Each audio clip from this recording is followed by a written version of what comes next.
The marble floor held the light like a lake. Chandeliers hissed, their filaments warming the ballroom to a low, expensive glow. Perfume and basil from the caterer's skewers mingled with floor wax and old money. Laughter blurred into the string quartet until a single voice cut through sharp as a gavel striking oak. "If you can dance this waltz, I'll adopt you." Phones rose like a silver forest. A hush slid across the room, quick and cold. Janelle felt the air move around her ankles, the stone drinking the warmth out of her bare feet. She cupped the cracked handle of her battered cobalt radio, the one with duct tape across the battery latch, and looked up at the man who'd said it. Victor Holloway didn't raise his tone. He didn't need to. His tux fit like a judgment. Scotch pressed an amber ring against the bottom of his glass. The string quartet faltered, one violin squeaking before dying in its throat. From the French doors at the room's edge, Malcolm Janelle's grandfather stood stiff, his hand wrapped white around the frame. His Sunday suit sagged at the shoulders. He mouthed, "Don't." Janelle breathed, counting 4 in, 4 out, the way she did when the apartment's radiator hammered at night. She was 12. Black, too small for the hand-me-down dress that gaped at her ribs. The glossy crowd swallowed her and spit her back to the edge of the floor, where the light turned from gold to something colder. A woman in diamonds leaned toward her friend. "Is this performance art or just cruel? Aman ina slachetje chaklad." Viral either way. Janelle clicked the radio on. Static came first, soft as lint. She rolled the dial with her thumbnail until the blue Danube coughed out in a thin, heroic crackle. The sound was tinny, the bass lost somewhere in the radio's dented shell. But the rhythm found her feet all the same. 1, 2, 3. 1, 2, 3. Her heart matched it.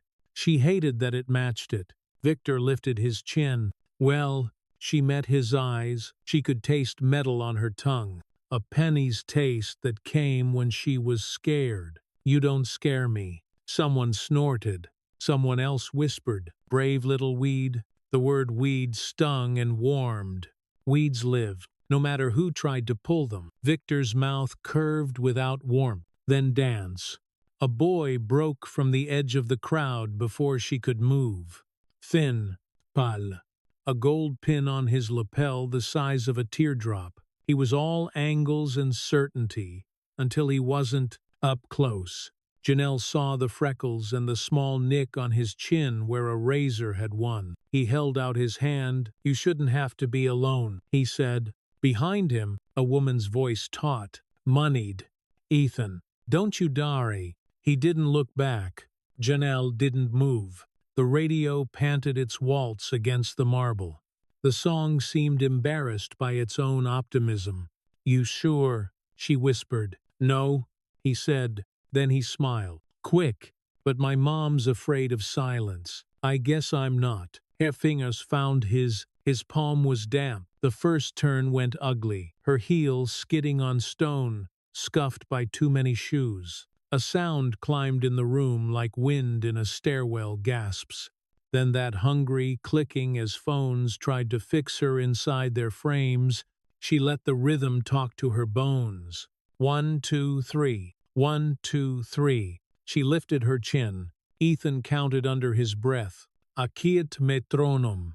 On the third rotation, she forgot to be careful. She let her left foot lead and her right follow, the way Malcolm had shown her when they danced between the stove and the sink back home, dodging a bucket placed to catch the leak. The weight shift made sense now. The pivot, the soft surrender of her knees. Victor's glass lowered. The quartet held their bows like spears. Unsure of the ritual they were witnessing, Ethan's mother sank into a chair. "For God's sake," she said to no one, and to everyone. They waltzed crooked. They clipped a server with a tray of vol au vents. A greasy mushroom slid across the floor like a puck. Someone laughed, too loud, then swallowed it. Around and around they went. and the radio's battered speaker buzzed with every bass note like a mosquito at a screen. Janelle's breath found a groove. She heard the beat, but she also heard the hum under it. The tiny electrical life inside the radio's heart. It wasn't pretty, it was faithful. Never done this. Ethan muttered. Me neither, she said. Looks like they'll think we have. She let go of his hand for the last turn and went solo, a sweep that wasn't in any book, her dress flaring like a question. It wasn't grace, it was gravity with a little courage on top. When the radio hit the last strained note, she stopped so fast.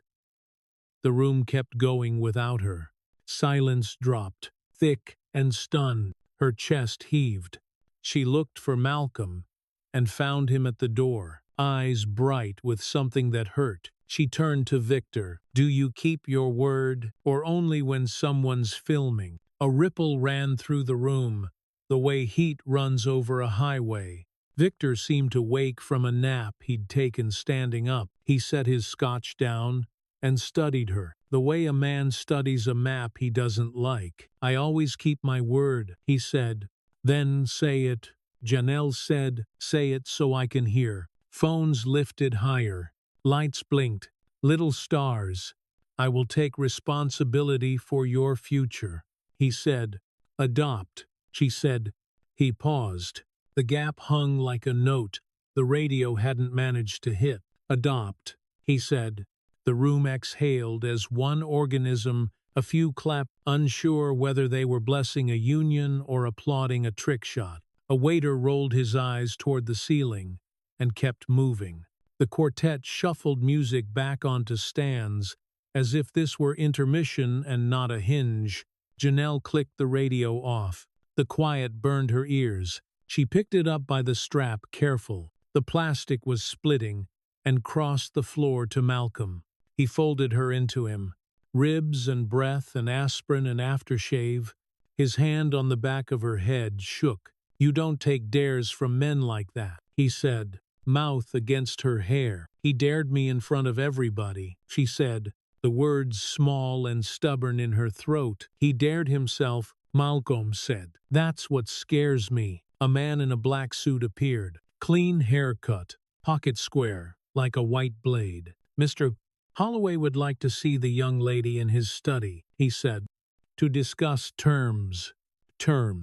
Malcolm put his body between Janelle and the man without thinking. Years of loading docks and night shifts and saying, sir, when he didn't want to made his back widen, his jaw set. She doesn't go anywhere without me. The man inclined his head.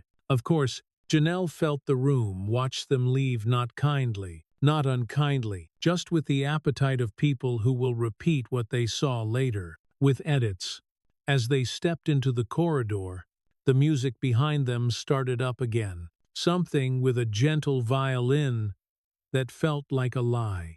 The hall was cooler, the air tasting like lemon polish and old rugs. Their footsteps tapped out a different time signature. 2 people in 3/4 time. Not kite fitting. On the landing, a boy leaned against the banister as if he was born to lean there. Ethan. His tie loosened, hair falling into his eyes now that his mother wasn't around to fix it with a look. You okay? He asked. No, Janelle said. He nodded like he respected the answer. He glanced at the radio in her hand. You keep that thing running on prayers. On batteries, I steal from the TV remote, she said. He grinned. If you need a lawyer, my family has a few. We should probably use for something good for once. Tell your mom that, she said.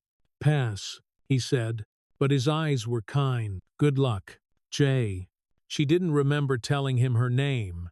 The study door was heavy oak and opened like a mouth. Inside, the lighting changed to banker's green. The smell shifted to cigar ghosts.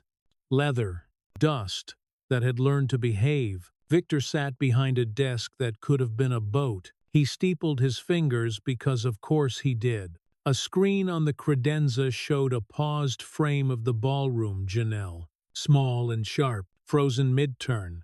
The house watched itself in high definition. Have a seat. Victor said. I'll stand. Malcolm said. Victor's eyes ticked to him, then past him, already categorizing. Your grandfather, he said without asking. She's my blood, Malcolm said. And my business. Victor nodded once. An acknowledgement that cost him nothing. You made an impression tonight, he told Janelle. You made a promise. She said back. He liked that. She saw it. The ghost of a smile threatened, then retreated. He flicked his eyes to the radio. That's retro. It works, she said. All right.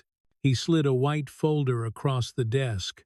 The paper made a whisper that sounded like a blade through silk. I'm prepared to secure schooling, uniforms, tutoring, nutrition, residency. He tapped the list as if it were a hymn. In exchange for compliance with household standards, adoption. Malcolm said, Ain't a barter. Victor tilted his head. Words matter. So do outcomes. Janelle rested the radio on the arm of a chair, thumb flicking the volume wheel back and forth, finding the notch where sound would return if she needed it. I want to visit my mom's grave on Sundays, she said. I want Friday dinners with my granddad. I want to keep my radio. Victor looked almost amused. You negotiate. It's my life, she said. Not a trophy. The corner of his mouth gave. Fine, he said. Sunday visits. Friday dinners here, to minimize logistics. Bring the radio if you must. Malcolm let out a breath he'd been saving for years. And you speak it plain, he said to Victor. No cameras. No clever. Victor turned a palm up. I've already spoken. He slid a fountain pen across the desk. There are processes, background checks, cours date, social worker visits. A soft knock interrupted him. The door opened to a woman with a clipboard and a face made to disappear in rooms like this. She wore a county badge on a lanyard and practical shoes that didn't know how to squeak. Mr. Holloway, she said, I'm Angela Pierce, Child Protective Services. We received a hotline call tonight regarding a public remark. Malcolm's shoulders rose. You people move fast when it's a gala. We move when someone tells us to, Angela said, not looking at Victor. I'll need to schedule a home assessment within 72 hours. Health, safety, educational suitability, and I'll need to speak to the child's current guardian privately. Victor didn't blink. Of course. Janelle's stomach went hollow. Like the moment an elevator starts and everything inside you lags behind. She put a hand on the radio. The plastic was warm. She counted. Kiet. 1, 2, 3. 1, 2, 3. Angela glanced at the radio as if it were a contraband pet. Do you prefer to be called Janelle? She asked. Janelle's fine, she said. Angela nodded. All right, Janelle. I'll explain your rights and what happens next. She turned to Malcolm. Sir, do you have any medications we should list? Any mobility issues? Fire extinguishers in the home? 2, he said. And a bad knee. She wrote without hurrying. The pen scratched like a mouse behind a wall. Victor folded his hands again. I intend to cooperate fully, he said, voice smooth as polished stone. You'll find my home suitable. That's not the bar, Angela said. The bar is safe. A quiet beat opened in the room, the kind of silence that makes its own noise. The chandelier in the hall hummed through the door. The radio ticked as its circuitry cooled. Janelle felt the beat. Find her again. Not the waltz this time, but her own metronome, stubborn and small. Sunday, Victor said at last, as if settling an argument no one else could hear. You'll have your Sunday. Janelle picked up the radio. It was heavier than before, or maybe she was tired. She looked at the man who had turned her life into a headline with a single sentence, and she saw something behind the steel, the shape of a hurt that had learned to call itself duty. Say it again, she told him, because the room with the phones was far away now, and only this counted. "I will adopt you," Victor Holloway said, alone with the paperwork. The social worker, the grandfather, and the girl who hadn't fallen. Janelle nodded once. The radio's strap bit into her palm. The static in its speaker was quiet, like a held breath. Somewhere down the hall, the quartet started a new song and pretended it had been playing all along. Morning seeped in on a diagonal. Thin light, the color of old paper, slid across the study's rug and up the legs of the desk. The house clicked itself, awake vents exhaling, pipes settling, the fridge downstairs coughing once like a smoker. Janelle stood by the window with her radio in both hands, the strap wrapped twice around her wrist as if it could run. 72 hours, Angela Pierce said, flipping pages on a clipboard already broken at the clip. Home assessment here and at Mr. Carter's residence. Health, safety, education plan, emergency contacts. Victor nodded without blinking. He had shed the tuxedo jacket for a sweater as fine as breathing. "We'll make your timetable," he said. "We'll exceed it. I don't grade on inflation," Angela said. She turned to Janelle. "You can say no to things. You can ask me to step in. You can ask for a break." Janelle kept her eyes on the glass. The lawn outside ran forever, then stopped at trees holding their breath. "Okay," she said. Angela passed her a pamphlet, The Color of Rain. The cover read, "Your rights," in a font that tried too hard. "First step is a temporary placement agreement," she said. "Short-term custody with conditions. If you both still agree after that, we start the adoption petition. Court assigns a guardian ad litem. There will be a hearing." Victor's assistant, a man whose shoes were polite, set out pens that looked like needles.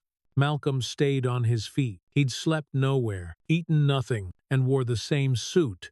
But somehow he was more solid now, like someone had poured quiet into him. "Address and apartment access," Angela said to him. "Any pets? Any firearms?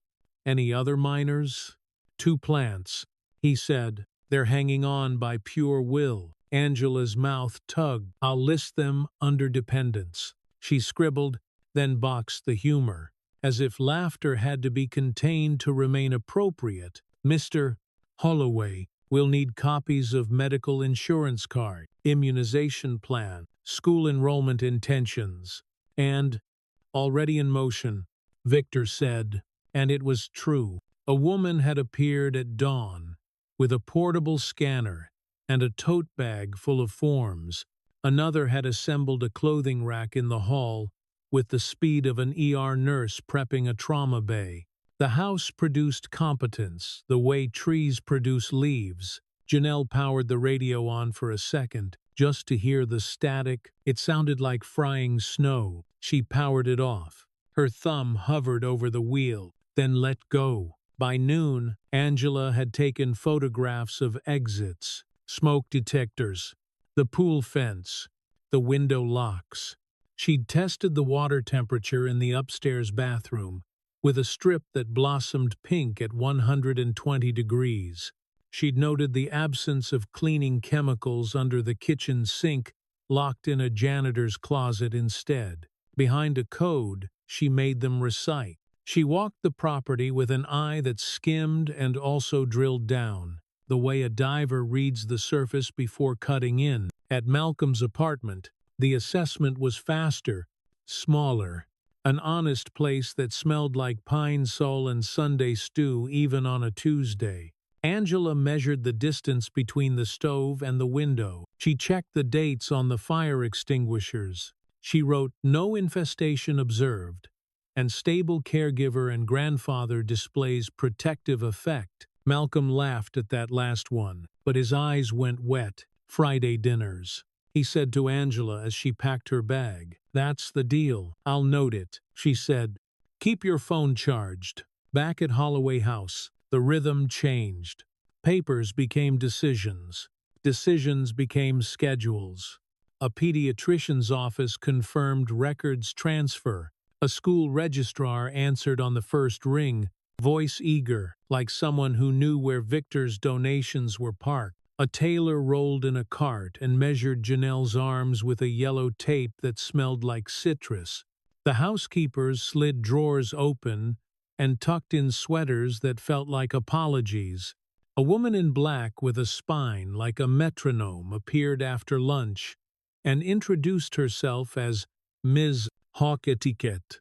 Posture, presence, we refine, she said, eyes sliding to the radio. Not a race. Janelle's stomach had turned all morning, but now it flipped. She set the radio on a console table, face toward the room, as if it could watch her back. I'm not furniture, she said. Neither am I, Ms. Hawk said, and set down a book. So gently, the pages didn't shiver. Upstairs, a tutor named Hartley tested Janelle on fractions and reading comprehension using laminated cards that wiped clean. He had kind eyes and chalk on his sleeve like snow. He asked about her favorite book and didn't correct her when she said a library book whose due date she dodged by moving. He opened a new copy and slid it toward her. This one, he said, can't be late. In the late afternoon, a car eased up the drive that cost more than Malcolm's building. The door opened and out stepped Councilwoman Belmont in sunglasses that didn't reflect, with Ethan a pace behind. She brought cold with her, the kind that starts in a voice before it hits the air. You turned a fundraiser into a circus, she told Victor at the threshold, the smile wide and weaponless. My donors are considering lions next year. Victor took the hand she didn't offer. You're here, he said, which means you've decided which side of the tent you prefer. I'm here because the city's inbox is full, she said, and because my son doesn't listen when I whisper from a car window. Ethan's eyes skipped around the crown molding, the painting that watched you, the radio on the console. He found Janelle and raised 2 fingers in a covert salute. She looked at the councilwoman's shoes, perfect, hard, the kind that seal a deal by leaving no scuff. We're cooperating with CPS, Victor said. We're following their process. Your process is PR with paperwork, she said, but you know that. Adopt the child if you want. Forge the narrative if you must. Don't pretend you aren't also grooming a candidate. Victor's jaw reflected a muscle. I don't run for office. You don't have to, she said. You buy people who do. Ethan flinched. It was small. It was a flinch anyway. Janelle watched them volley and felt the room tilt like a table when someone leans in too hard. She said nothing. She picked up the radio. Thumb over the wheel again. Static would be honest right now. Static wouldn't dress in a tone and flex its point. Walk me out, the councilwoman said to Ethan without looking at him. He didn't move. I'm staying for a minute. 30 seconds, she said, and left before the math could insult anyone. He waited until the door clicked. Then he wandered to the console and drummed 2 fingers on the radio's cracked grill. This thing, he said, it's stubborn, like weeds. Janelle said. He nodded, a smile that didn't dare come out. Don't let Hawk staple your shoulders back. They'll bounce, she said. He reached into his pocket and pulled out a battery still in blister pack, pinched free of a remote somewhere. He slid it across the wood. For emergencies, he said. Isn't this theft? Public safety, he said. Besides, my house has a drawer for batteries. It multiplies when you aren't looking. She palmed it, warm plastic against her skin. Thanks.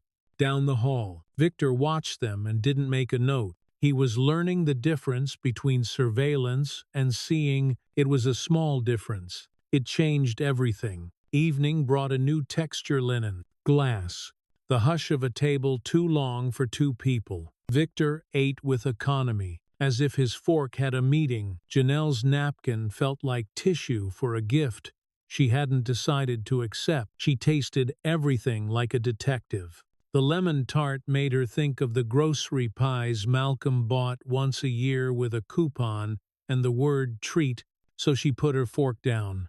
You'll have options, Victor said, nodding at her plate. You'll need priorities. Do you schedule breathing? 2, she asked.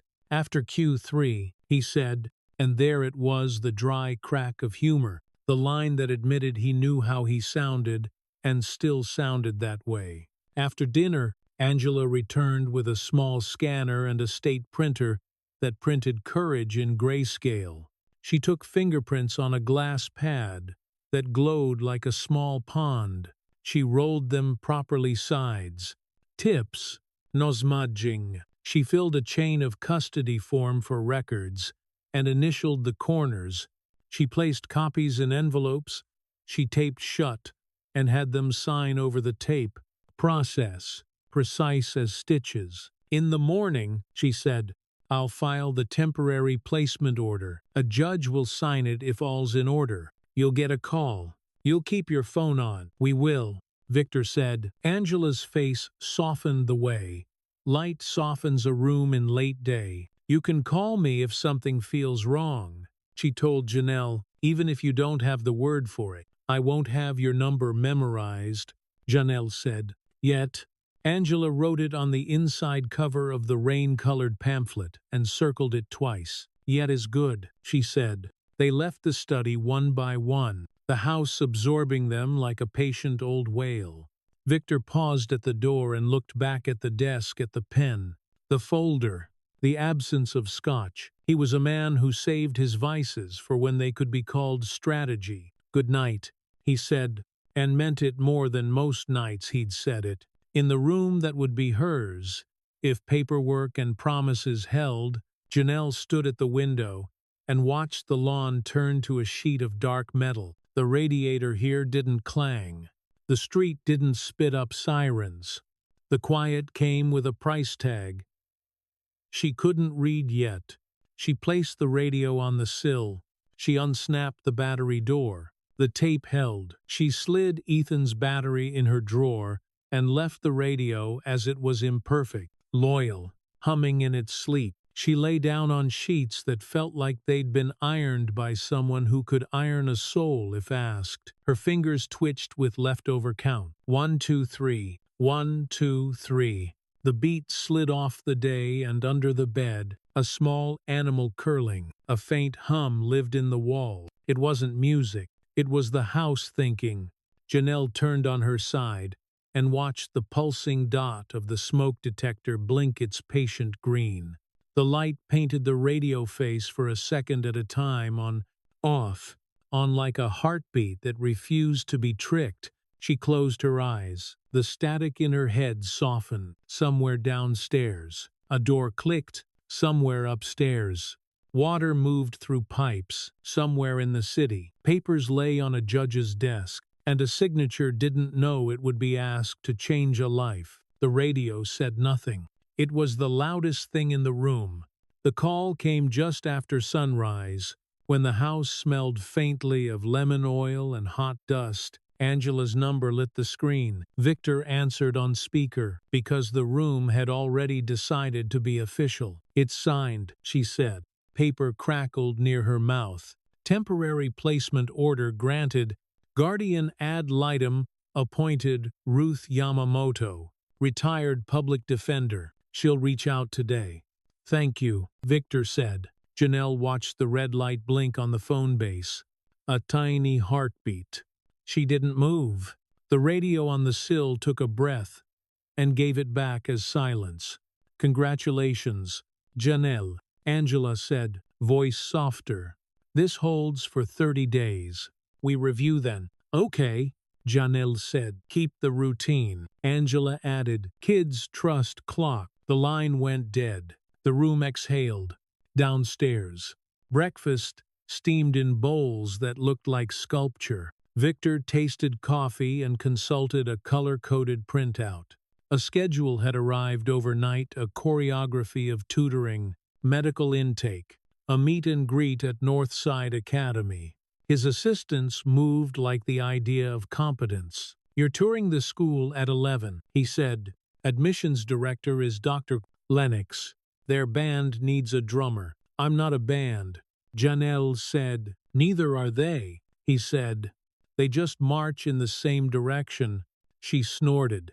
The sound surprised them both. At 9:45, a woman in a navy blazer walked through the open front door, as if it were a question she had already answered. "Ms. Yamamoto," she said, flashing a worn bar card half out of habit, half as warning. She was small, concise, hair silver at the temples. Her shoes were cheap and clean. "Guardian ad litem," Victor said, offering his hand. "Guardian ad nosy," she said, not taking it. She turned to Janelle. "I work for the judge, which means I work for you. I don't need to be liked. I do need to be told the truth." "Okay," Janelle said. Ruth's eyes slid to the radio. She smiled with half her face. "That thing has seen some weather. It's stubborn," Janelle said. "Good," Ruth said, pulling a spiral notebook from her bag. "Let me see your room." They walked the stairs together. Ruth took in the space the way a forensics tech takes in an entry wound angle. Distance. What the room wasn't saying. She checked the window latch with a fingertip and craned to see the drop to the lawn. She opened the closet, counted hangers with a glance, shut it again. "Sleep?" she asked. "Eventually," Janelle said. "Nightmares. Not last night. Bugs. Leaks. Weird sounds. The house thinks out loud," Janelle said. Ruth scribbled. It sounded like sand on paper. "I'll shadow you this week," she said. "Not every minute. Enough to see what changes when I'm around. You make people better behaved." Janelle asked. "I make them neater liars," Ruth said. "That's fine. Lying tidy is still lying." They met Victor in the hall and then stepped into a car that smelled like new upholstery and old money. The driver had his cap perfect. The city slid by in panes, murals, laundromats. A church marquee offering salvation at 7 and 9. Janelle watched a girl her age, walking a tiny dog in booties. The dog lifted a paw, confused. Northside Academy was brick and glass and promise. The admissions office resembled a boutique shop for futures. Dr. Lennox had a handshake like a drafting tool. "We're thrilled," she said, racing ahead of them down a corridor lined with framed college banners. "Our scholars program builds leaders. The waitlist is, oh, forgive me." She glanced at Victor like a person glances at a vault. "We'll find a seat." Ruth trailed, notebook at her hip, gaze snagging on details, security cameras in dome, a counselor's door propped with a rubber wedge, a janitor's cart parked too close to a fire extinguisher. In a classroom, a student with blue hair played a snare crisp as rainfall. The sound ticked through Janelle's chest. She stopped by the doorway, throat tight. Her fingers twitched without looking for approval. "Do you read music?" "Doctor," Lennox asked. "I read," Janelle said. Ruth's mouth did that half-smile again. They saw the cafeteria, empty and echoing, smelling of yesterday fries. They saw the gym where a student manager taped a baseline like precision surgery. They saw a glass case of trophies, shining under LEDs, that made everything look like it mattered. Back in the office, the assistant slid a packet over the counter, so gently the paper didn't sigh. "Welcome, Ms. Carter," he said. The name landed like a small gift.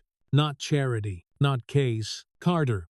On the way out, a woman in a tight chignon intercepted them. Her badge read Donor Relations. Her smile read Story. "Mr. Holloway," she said, "we're shooting a short piece on student success. 30 seconds with Janelle in the music room would be—" "No," Ruth said, with a softness that hit like a door. "The order prohibits media contact without court approval. We'd control the narrative." The woman tried. Ruth blinked. "The narrative is a child," she said. They left. The outside air tasted like wet pennies. The driver opened the car. Ruth slid into the back with Janelle and folded her notebook on her knee like a shield. "People will want your face," she said. "They'll call it awareness. You can print your story without being photocopied." Janelle nodded and watched the radio in her lap do nothing. It was the only object that never asked anything of her but electricity. At Holloway House after lunch, a new teacher showed Ms. Valencia algebra who liked pencils, sharpened to a surgical point. "We'll build a spine," she said, tapping a graph. "It's already in you." Ethan drifted by the doorway with an armful of textbooks he did not need here. He tapped the jam with his knuckles. Valencia didn't look up. Ruth did. Janelle caught his eye. He pantomimed a drum roll on his forearm and mouthed tomorrow. She didn't nod. She didn't not nod. By late afternoon, the house was a hive. PR people buzzed the study, repackaging generosity as strategy, arguing font sizes with a vigor usually reserved for war crimes. Victor listened and didn't. A security consultant walked the perimeter with a tablet that drew lines in the air. Malcolm arrived in a city bus with a paper bag of groceries and a plant that drooped like a question mark. "Pothos is indestructible," he announced when no one asked. "It'll make liars of all of us." He handed Janelle a sandwich wrapped in wax paper the way presents are wrapped when money is not the point. The smell of mustard made her eyes sting. She took a bite and tasted porch light, and a radio turned too low to disturb the neighbors. Ruth sat with Malcolm at the kitchen table and asked about his building's sprinkler system. The super's number. The nurse at the clinic who knows him by name, he answered in the idiom of a man who learned bureaucracy by bleeding on it. She wrote it down in shorthand that didn't show off. Evening pushed its palm against the windows. The house lights came up. "Ms." Hawk adjusted Janelle's shoulders in a mirror with 2 fingers and the patience of a sculptor. "Chest open," she said. "Head easy. I'm not a statue," Janelle said. "No," Hawk said. "Statues don't have to carry anything." Someone knocked on the front door just after 7. Not the bell. Knuckles, impatient. A man in a black coat stood on the porch with a smile that knew it was being watched. He held a rectangular cardboard box under one arm. "Mr. Holloway," he said, breath white in the cold. "Graham Davenport. I brought peace." Victor's mouth thinned. Davenport's company did the kind of work that left neighborhoods leveled and spreadsheets satisfied. He was weathered handsome in the way of men who never lost the good table at a steakhouse. "We're not at war," Victor said. "You're always at war," Davenport said, stepping inside. Uninvited. "You've simply prettier uniforms." He set the box on the foyer table and flipped the lid. Inside, lined in black foam, lay a radio. Cherrywood, chrome deal, the kind of vintage that costs more because it has learned to pretend it's old.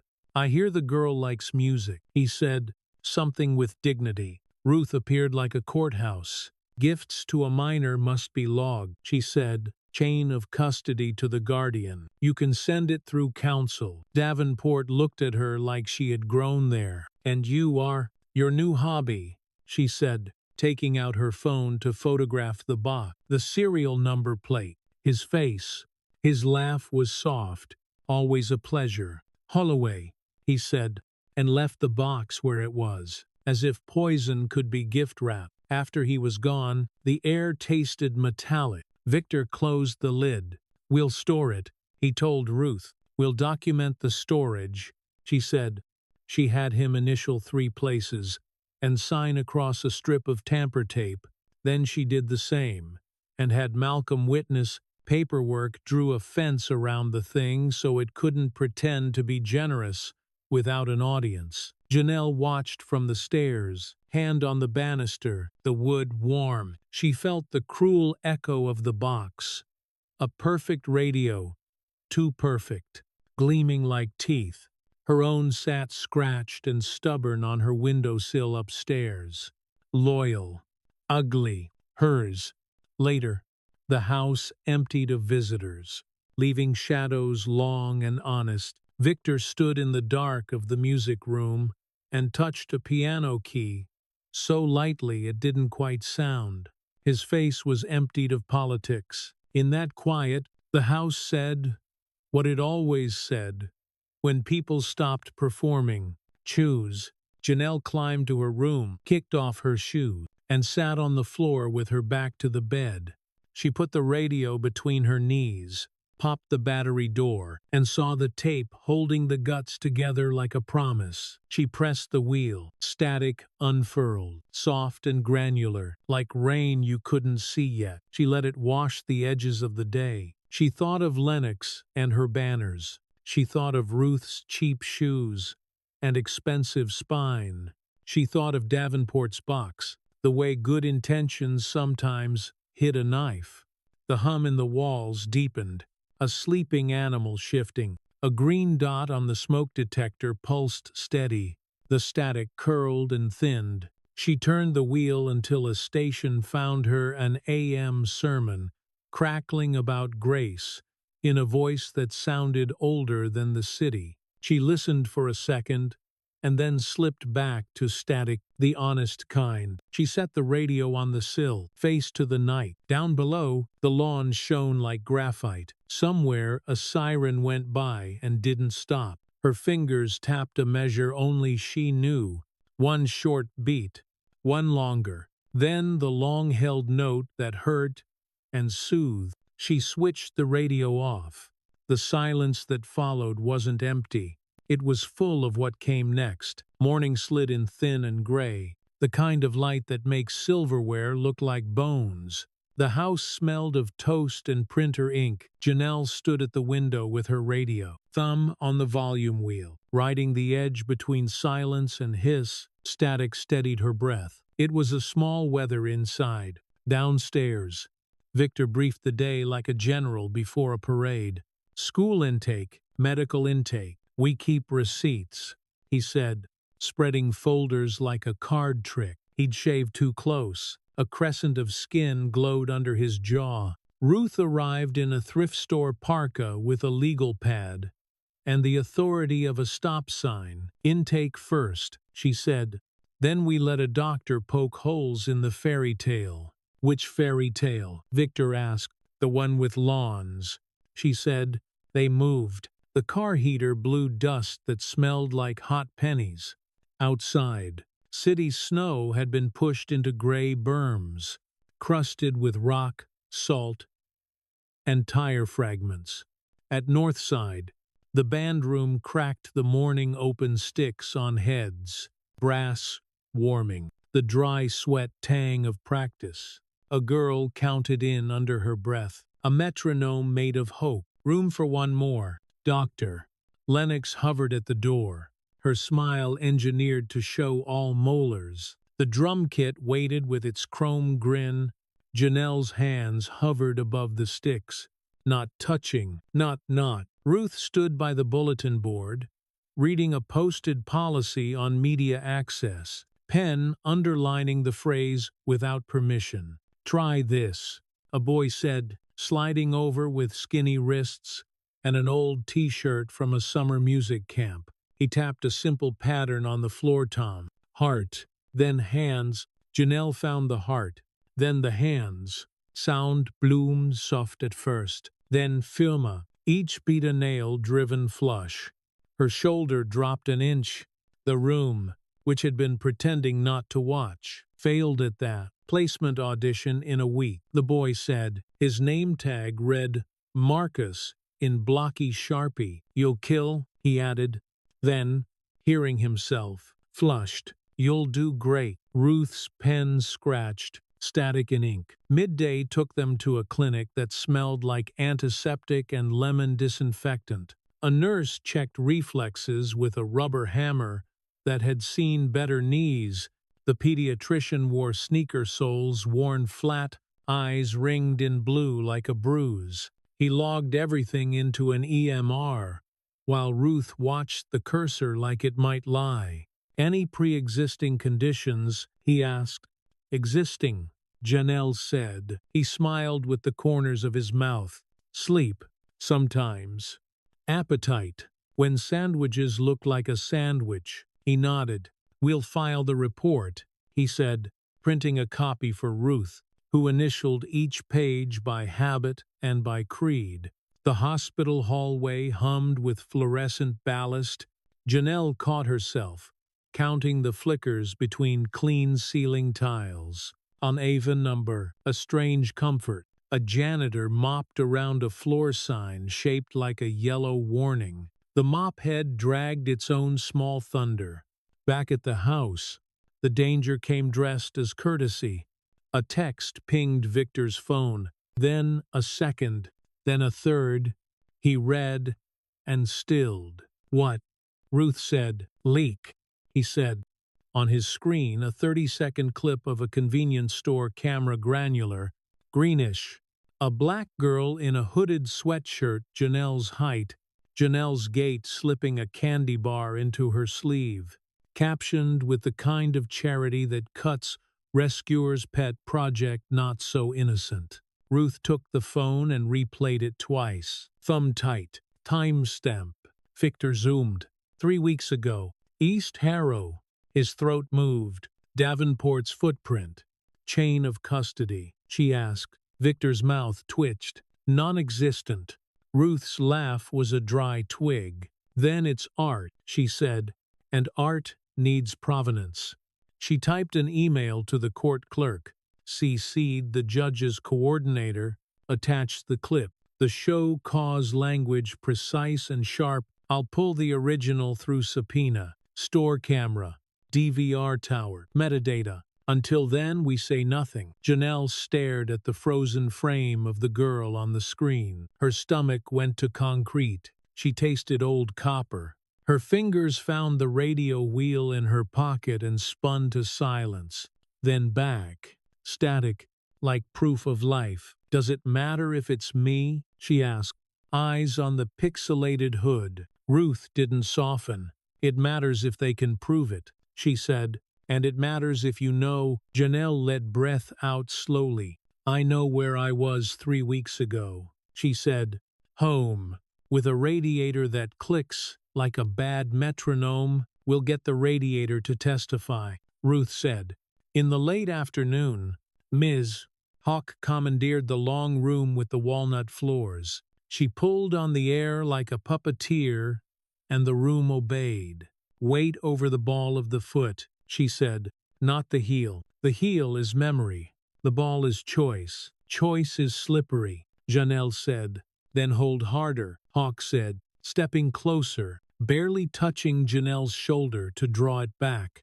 The contact was precise, almost judicial. Again, 1, 2, 3, 1 to 2. Music flowed from the small Bluetooth speaker, the real kind, with grit in the middle register. Note, Strauss. A vinyl rip of an old soul waltz. Strings cheap and sincere. Janelle's feet learned the room. The gloss of the boards. The hairline dip where 2 planks didn't quite meet. The wall mirror gave back a stranger with her jaw set, and her eyes not asking. Footsteps sounded in the doorway. Malcolm leaned on the jamb, cap in hand, cold clinging to his coat in a glitter of thaw. He watched without comment, the way men watch to keep from remembering. When Hawk paused them for water, he waved Janelle over. Found these under my sink, he said, handing her a pair of drumsticks nicked and clean. Old church set. Figured they know the way to a beat. She turned them in her hands.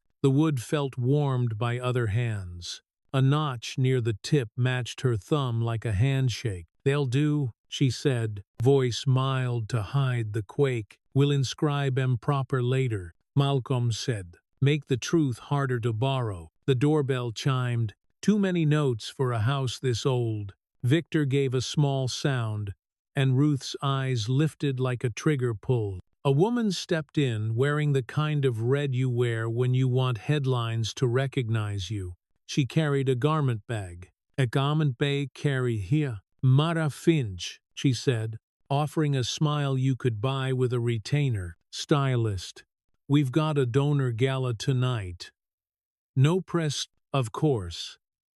And Mr. Holloway thought, a dress. No, Ruth said, looking at Victor, not the dress. Court order bans public appearances without advance notice. It's not public, Mara said. It's money with table assignments. That's more public than church. Malcolm muttered. Victor raised a hand. We'll skip the gala, he said, watching Janelle's face more than Mara's mood. We won't feed a fire with gasoline and sequins. Mara's smile held, but her eyes filed a complaint. Understood, she said. Already choosing someone else to save, she left a box of hairpins like landmines and glided out, heels quiet on moneyed wood. The phone on the foyer table rang hardline. Old school. Ruth picked up because no one else did. Guardian, she said, as if answering to her job description was a vow. A voice bled through tinny. This is Sergeant Valdez. East Harrow. We got an inquiry about a video. Your fax woke up my copy machine. Good. Ruth said, I need your chain from the bodega DVR to your evidence locker. I need the property control number, technician's name, the evidence seal code, and any deviations logged if the store posted it to social. I need the warrant, or their consent.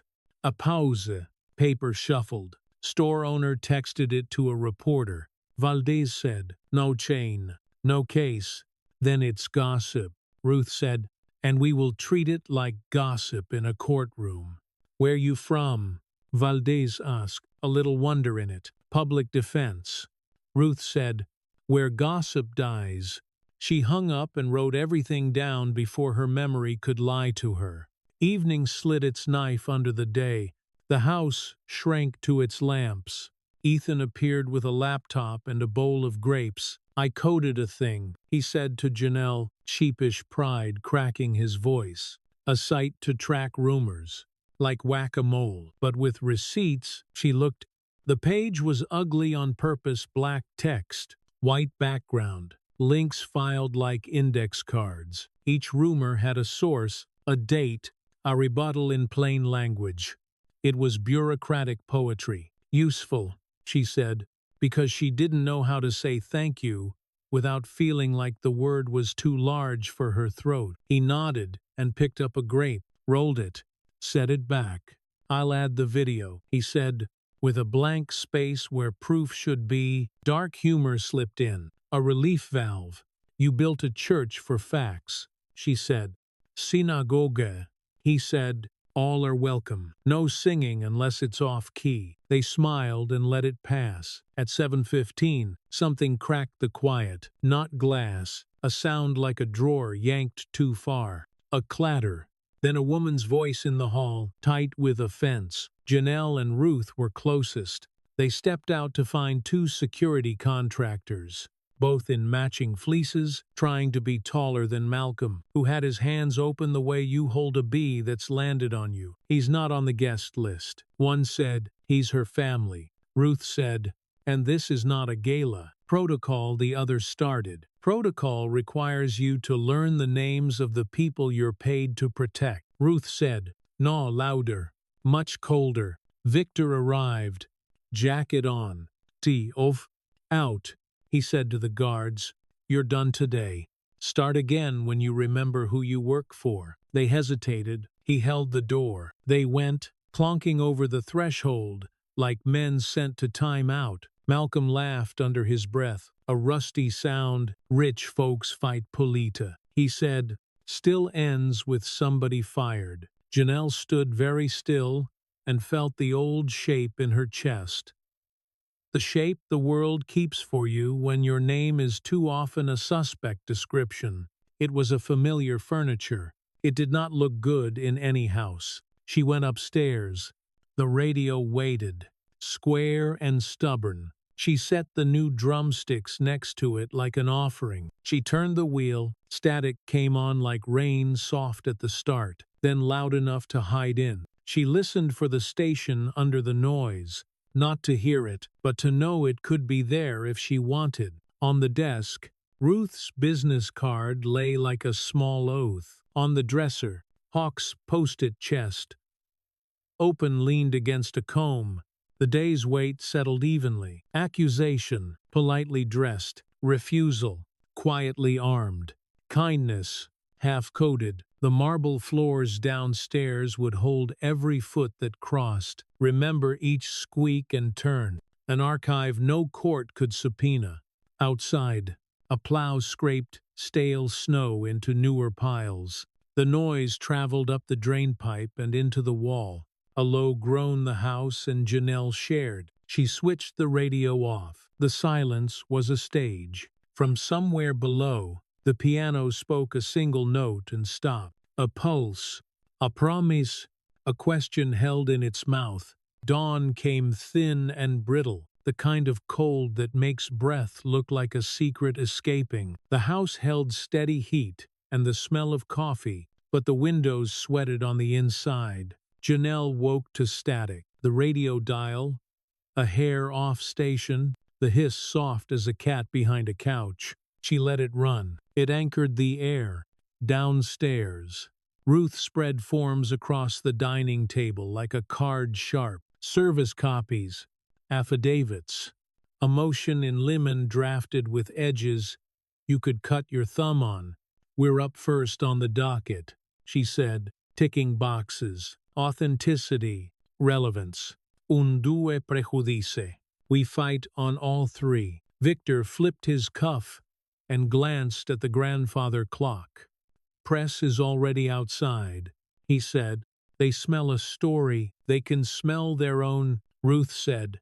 The courthouse was a slab of 1,970 seconds concrete that always looked like rain. Even in sunlight, pale light seeped through bulletproof glass.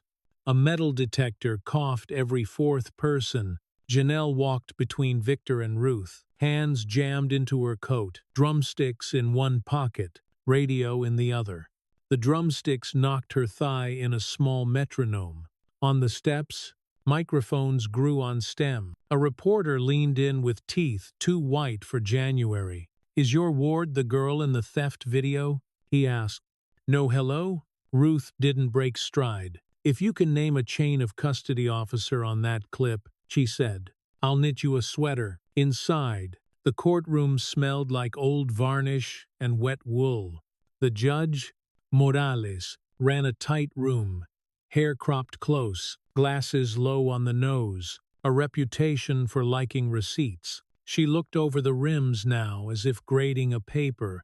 "Counsel," she said, and the word measured the whole room. Opposite, a city attorney introduced himself with a handshake to the air. He was new enough to still have hope. "Lewis for CPS," he said, stacking his binders with visible care. "We're not making an adjudication today. We're asking for a protective order limiting public exposure," which is adorable, Ruth said. "Given that your office faxed the internet," the judge's eyebrow flicked. "Ms. Navarro." "Yes, Your Honor," Ruth said, already on her feet. "We move to exclude the so-called bodega video from any proceeding for lack of authentication under Rule 901. Hearsay layers that would make an onion blush, and 403 prejudice that far outweighs any probative value. We also request a limited gag on agency employees regarding minors in care, which, I believe, is already your standing order." Lewis cleared his throat. "We're not offering it in as evidence, just as context for supervision." "Context is how innuendo gets dressed for court," Ruth said. "If they can't show origin, chain, and integrity, it's gossip with pixels." Judge Morales tapped her pen once. "Mr. Lewis, we only want to make sure the placement is appropriate," he said. "The child is high profile now. She's a kid with homework," Ruth said. A hum from the fluorescent lights filled a beat. The room didn't know it had due. Morales wrote something, then looked up. "Motion to exclude is granted for any evidentiary purpose until authenticated." I'm issuing a temporary protective order on statements from all parties. Ms.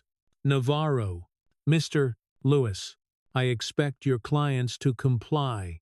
Her eyes cut to the gallery, to the reporter pretending to be a cousin, and I expect my courtroom to remain a courtroom. Gavel. Small. Decisive.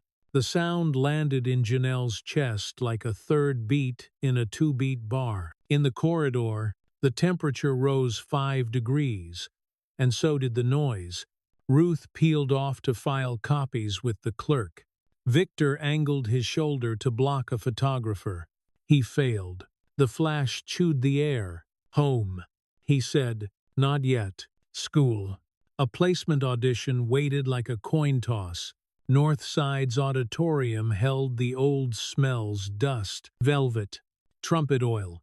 The stage lights hadn't warmed up. They hummed like a hive. Ms. Rao. Hawk met them in the wings with a little bottle of water and a look that felt like a square hand on the back. Just breathe, she said. 3 counts in, 3 out, breath first. Steps later. Ethan was there too, somehow everywhere and nowhere. He handed Janelle a wrinkled index card. Set list, he said. You're third. Marcus is second. He's terrified. Try not to show him mercy. She smirked.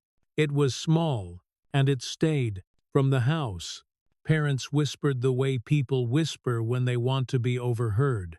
One sharp woman in a blazer held her phone low and angling. Ruth noticed and stepped into the aisle with a silent shake of her head. The woman adjusted to a more obvious angle. Some fights, you don't win with a brow.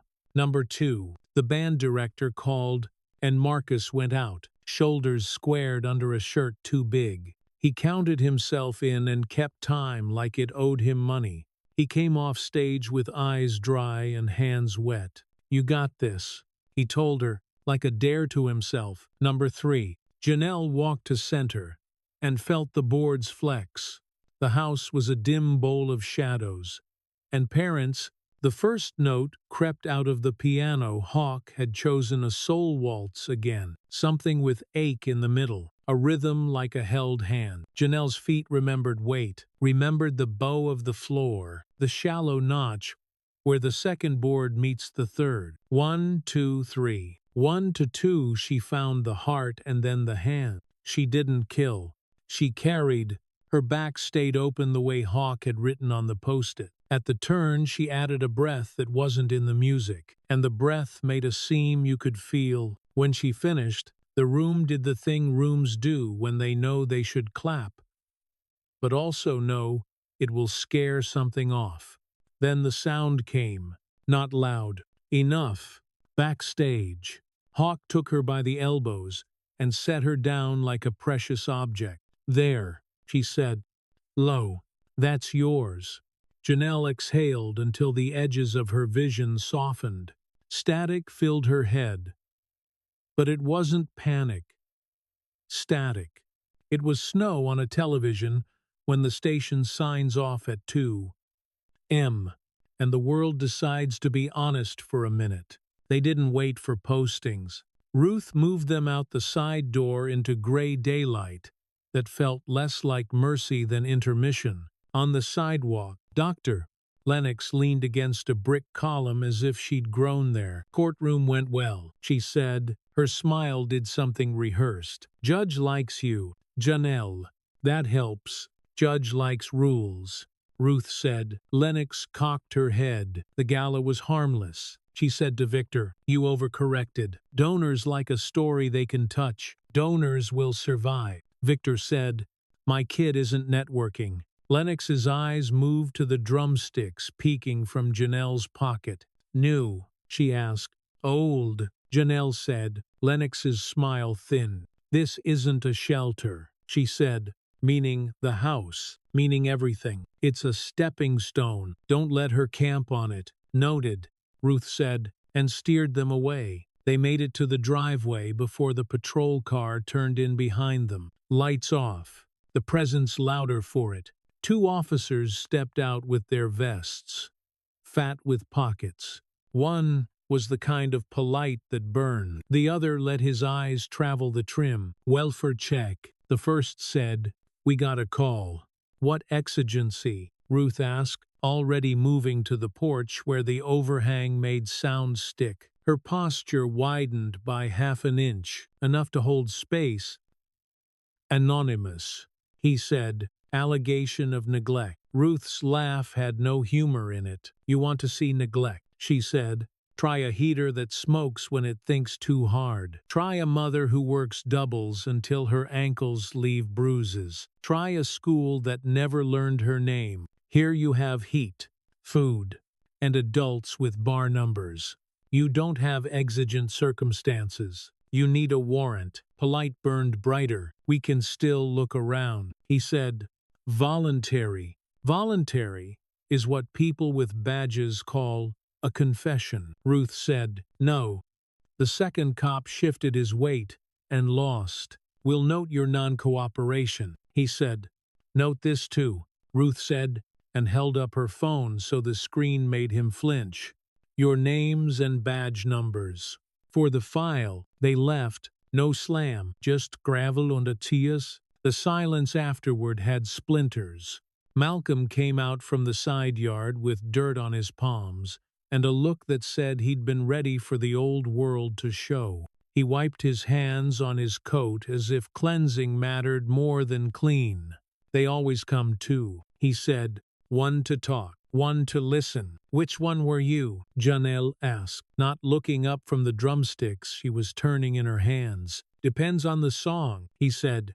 Evening pulled itself across the sky. The house took in the dark and made lamps out of it. Ethan sat up on the kitchen island with his laptop and wires like a small, benevolent spider. "Rumor site got a hit," he said. "Some mom blogger posted the clip with a caption about your tax dollars at work. I dropped a comment with the judge's order." She deleted the whole post. "Sunlight," Ruth said, "occasionally medicinal," or she didn't like being wrong on a Sunday. Malcolm said they ate at the long table, plates clinking, the hum of the dishwasher, a steady bass. For a moment it felt like normal that had learned a different shape. Then the doorbell rang, and it felt like the world again. Victor opened to an envelope, pressed against the glass. No one on the stoop. He brought it to the table and laid it between the peppermill and a bowl of apples. No one touched it for a second. It hummed anyway. Ruth slit it with the back of a knife. Inside a photograph, grainy, night vision green of the house from across the street. In black Sharpie across the bottom, mouse. "Come home." The word curled on itself with glee. It bled a little where the ink had hung on a letter too long.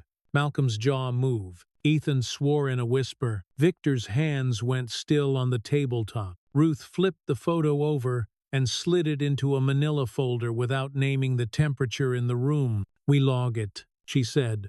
"We don't feed it." Janelle reached into her pocket and found the radio. She turned the dial. Nothing. The static didn't catch. She checked the back. The battery hinged open like a mouth missing a tooth. The compartment was empty. "Somebody took," she started, and stopped. The quiet had weight. Hawk came in from the hallway like a person sensing weather. She took in their faces, the envelope, the radio. She crossed to the sideboard and opened a drawer. From inside, she pulled a single 9-volt wrapped in the wax paper manufacturer's. Loved in 1998. "Housekeepers always keep a spare," she said, popping it into the radio with a sharp, satisfying click. For smoke alarms and faith, the static came back, a soft rush that lifted the corners of the room. Janelle set the radio on the table where the apples could see it. She let the hiss fill the parts the words couldn't. Outside, a car idled and then moved. The porch light threw a weak trapezoid onto the walk. The photograph was already in the folder, but the ink felt live on the table wood, as if letters could stain through paper and into grain. "Lock the back gate," Malcolm said. "I already did." Victor said. "Lock it again." Ruth said. "They did what they could. It never feels like enough." Later, When the dishes were put away, and the house's lungs slowed, Janelle went upstairs with the drumsticks and the radio, a dual offering on a small altar made of thrifted pine. She turned the dial down until the static was almost a rumor. She sat on the floor with her back to the bed and rested her forehead on the sticks.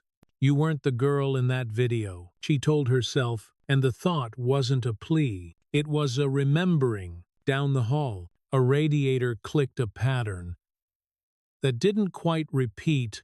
The room leaned in to listen. The night did too. By morning, the photograph lived in a labeled folder, and the folder lived in a locked cabinet. And none of that changed the way the house listened. The radiator ticked, as if counting them in. Coffee steamed. Ruth ran a thumb across the cuticle of her left thumb until it hurt. Northside posted the audition results at 8:00 a.m. on a corkboard that still smelled like thumbtack. The hallway lights hummed. Someone's clarinet case squeaked past like a cartoon door.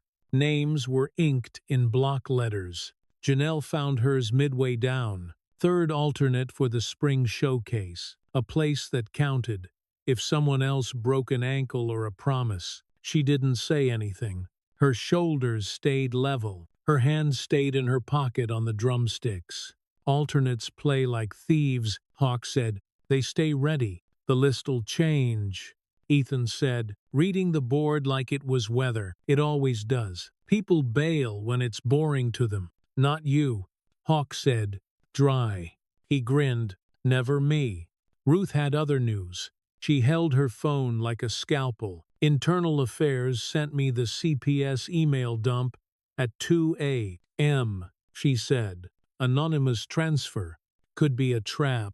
Could be a gift. Victor scanned the header lines. From where? Someone with access, Ruth said. Or someone who thinks we'll hang ourselves touching it. Hawk's mouth twitched. Gloves. Then they spread out in the cafeteria because it wasn't lunchtime yet, and the smell of syrup had faded. The PDFs stuttered open. Janelle watched the grown-up's eyes move like windshield wipers. Subject lines. Placement, narrative, direction. Donor relations, gala talking points. Media request, child interview parameters. Ruth stopped on one like she'd found a hair in her glass. Here, she said, tapping the screen. From Lennox to comms, we need a compelling angle. Emphasize self-made art. Minimize guardian role. Avoid mention of prior CPS missteps. Victor's jaw worked. Minimize. There's more, Ruth said. She clicked into a thread about the video. The attachments had hashes and timestamps, a chain of custody log that was more chain than custody. Origin bodega owner, via nephew via text. Custodian TBD. Integrity check visual only. Idrin. Hawk huffed. Visual only is what you say when you don't know a checksum from a cheese grater. Judge is going to love that, Ruth said. If this is real, it feels real, Victor said. Feelings don't get exhibits in, Ruth said, but they do tell us where to dig. The district had scheduled a donor luncheon at the Botanical Conservatory, a glass house that turned January into a sweating August.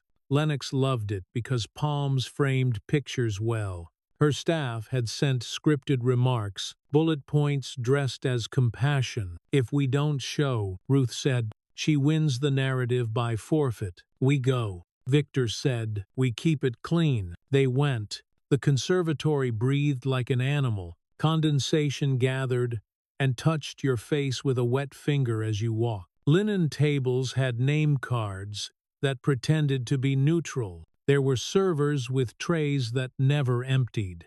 There were donors with faces that never got called by their first names. Lennox stood under a glass dome, light, turning her hair into a halo. Her dress was the exact color of money after 10 wash cycles. She moved toward them with arms out, a practiced warmth. So grateful, she said, touching Ruth's elbow. then Victor's sleeve, then stopping short of Janelle, as if respecting boundaries was an art. "Janelle," she said, "we're so proud. Would you be willing to say a few words?" Her smile didn't touch down fully. It hovered, waiting for compliance. "No," Victor said, "easy." Before Janelle had to, Lennox's pause lasted a breath and a half. It was almost invisible. "Of course," she said, "of course, we honor where you are." A publicist in black slid up and down the edges, whispering names to a photographer with calves like rope. "Donor wall by the ferns," he murmured, "candid by the koi." Ruth kept her bag under her chair and her phone face up. The air smelled like wet dirt and sugar. The dais had a lectern with the district seal and a microphone that popped when tested. Lennox stepped up with a smile that switched on. "Community," she said. "Resilience."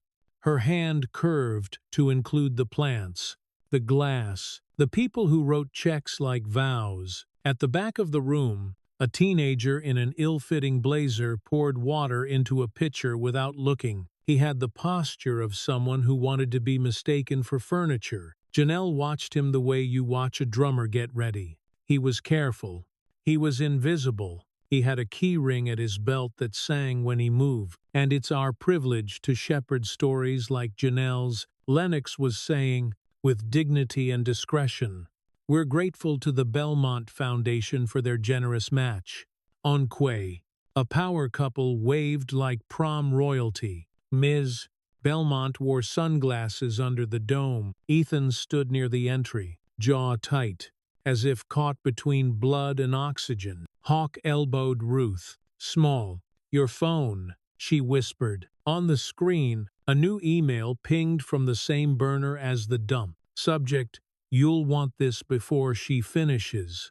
Attachment: audio, MP4. They didn't play it on speaker. Ruth slid a single earbud to Janelle, the other to Victor. The first seconds were desk sounds, a drawer sliding, a pen tapping, then Lennox's voice, tinny from a cheap mic. "If we feed her to the cameras a little," she said, "flat, we can build a firewall. Sacrifice buys us time. The board understands optics."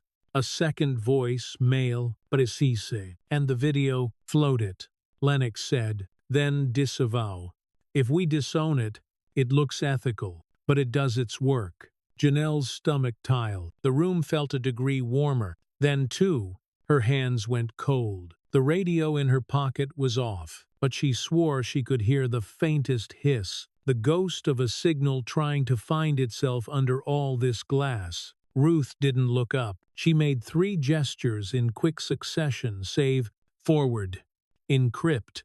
We walk outside," she said softly, as if commenting on the orchids. "Now," Victor asked. "Before dessert," Hawk said. "Before someone decides to perform your life." They stood in unison like a quartet. It took them past the koi pool where a water pump wheezed, past a group of donors laughing like tin, past Ms.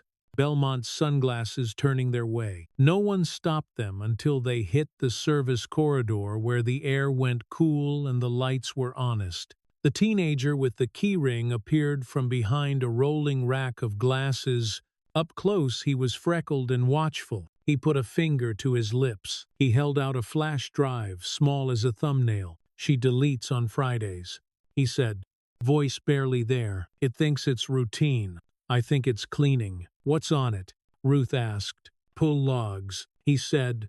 "Comms. And the original file name on that video." His eyes moved to Janelle and then away. "She keeps calling you a narrative." "What's your name?" Victor asked. He hesitated. "Damon." "Thank you. Damon." Ruth said, "You just became a witness. We'll shield you." "I'm maintenance," he said, like it could save him. "Invisible. Not today," Hawk said. Ruth wrapped the drive in a napkin, as if it might cut. She slid it into a pocket sewn into the lining of her jacket. "We go to Morales," she said. "Ex parte if we must. This is Brady material. It touches the case, the orders, the optics. We do not pass go." They cut across the parking lot into wind that felt like biting foil. The city attorney's office was 10 minutes away if lights cooperated. The courthouse was 15. Ruth chose the courthouse because judges remember faces and because chain of custody doesn't begin when you feel like it. At security, the guard raised a brow at the napkin, then at Ruth's ID, then waved them through with a grunt that meant he wished he had a chair that didn't squeak. Elevator up, hallway down. The carpeting was the green of tired money. Morales's clerk looked at them over a paper lunch. "She's between calendars," he said. "You've got 5. Morales took them in chambers because her calendar didn't have time for drama in open court. The room was small, wood warm enough to make you forget it was wood. A sepia photo of a picket line hung by the bookcase. Morales closed her door with her foot and rolled her chair in so her knees touched her desk. "What?" she said. Ruth set the napkin on the blotter like unwrapping a wound. "Anonymous gift," she said. "We verified audio signatures as best we could on a hallway sprint. We haven't copied the drive. We haven't opened it. We figured you'd like to be first eyes." "You figured correctly," Morales said. She looked at Janelle long enough to be human. "You okay?" "Define okay," Janelle said, and saw the corner of the judge's mouth acknowledge the line. Morales plugged the drive into a laptop that belonged to the court, not to her. She navigated like someone who knows the difference between a file and a system. The screen filled with directories named by date, and then by someone's idea of clarity. She clicked "Pulled" 1, then logs, then a CSV that made Victor's eyes cross. "It will love this," he said. Morales didn't. She found a field labeled ORIG. File name. The row for the bodega clip read Gala. Asset. Mouse. MP4. The word was a slap. Ruth swallowed. "That's not chain of custody," she said. "That's creative direction." Morales leaned back until the chair complained. She took off her glasses. The world softened and sharpened at once. "I'm issuing a temporary restraining order on the agency's external communications regarding this child," she said. "I want their general counsel on a Zoom in 30 minutes. I want comms on notice to preserve. No deletions. No Friday cleans. If they blink, I will send a marshal. They're going to scream First Amendment." Victor said. "They can scream," Morales said. "They don't get to launder a child." Ruth nodded. "Once, we'll file a motion to extend," she said, "and a motion for sanctions. Do that." Morales said. She put her glasses back on with a small, efficient motion. "Ms. Lennox is smart," she added. "Smart people sometimes think rules are a game for others. They are not. Not here." Janelle didn't realize she'd been holding her breath until the relief made her lightheaded. The radio in her pocket caught a tiny whisper of signal from some stray frequency in chambers, an HVAC hum, a hallway echo, and turned it into a soft, steady hiss.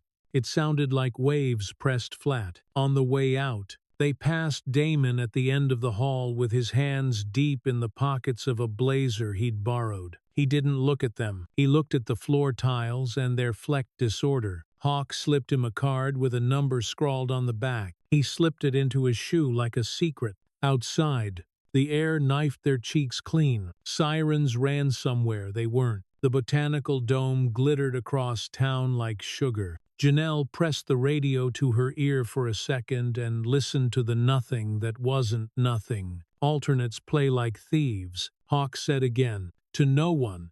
And to her. They stay ready." "I'm ready," Janelle said. A gull cut the sky in half and didn't look back. The knock came before the sky decided on a color, 3 blunt reps. Not neighborly, not urgent official. The peephole turned faces into fish. 2 silhouettes bleached by the hallway fluorescence.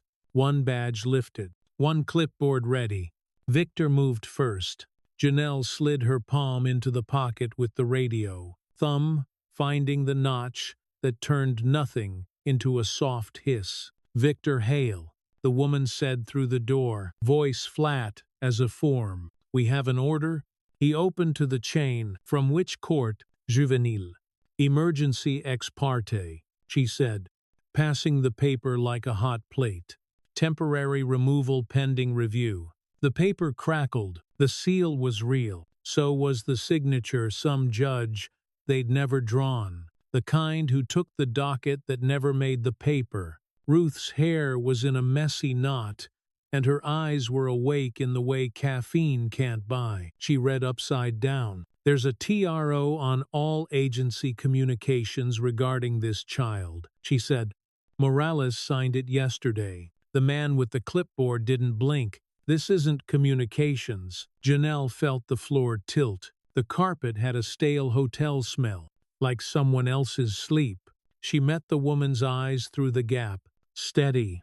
You always come this early? She asked. Before school is best, the woman said, as if that were kindness. Best for who? Victor said. Ruth's phone was already dialing. Your general counsel on this, she asked the clipboard. Because we're making a record, the woman's jaw tightened. A small, human thing. We serve the order, she said. You can contest later. Later, Ruth repeated, soft, like a joke the room didn't deserve. The hallway hummed. In the stillness, Janelle bumped the radio on an inch more. A hiss, then the ghost of a station beneath it. Some preacher's voice chopped into syllables by distance. Hold fast. Hold. She felt her throat loosen a hair. Victor unhooked the chain and opened all the way.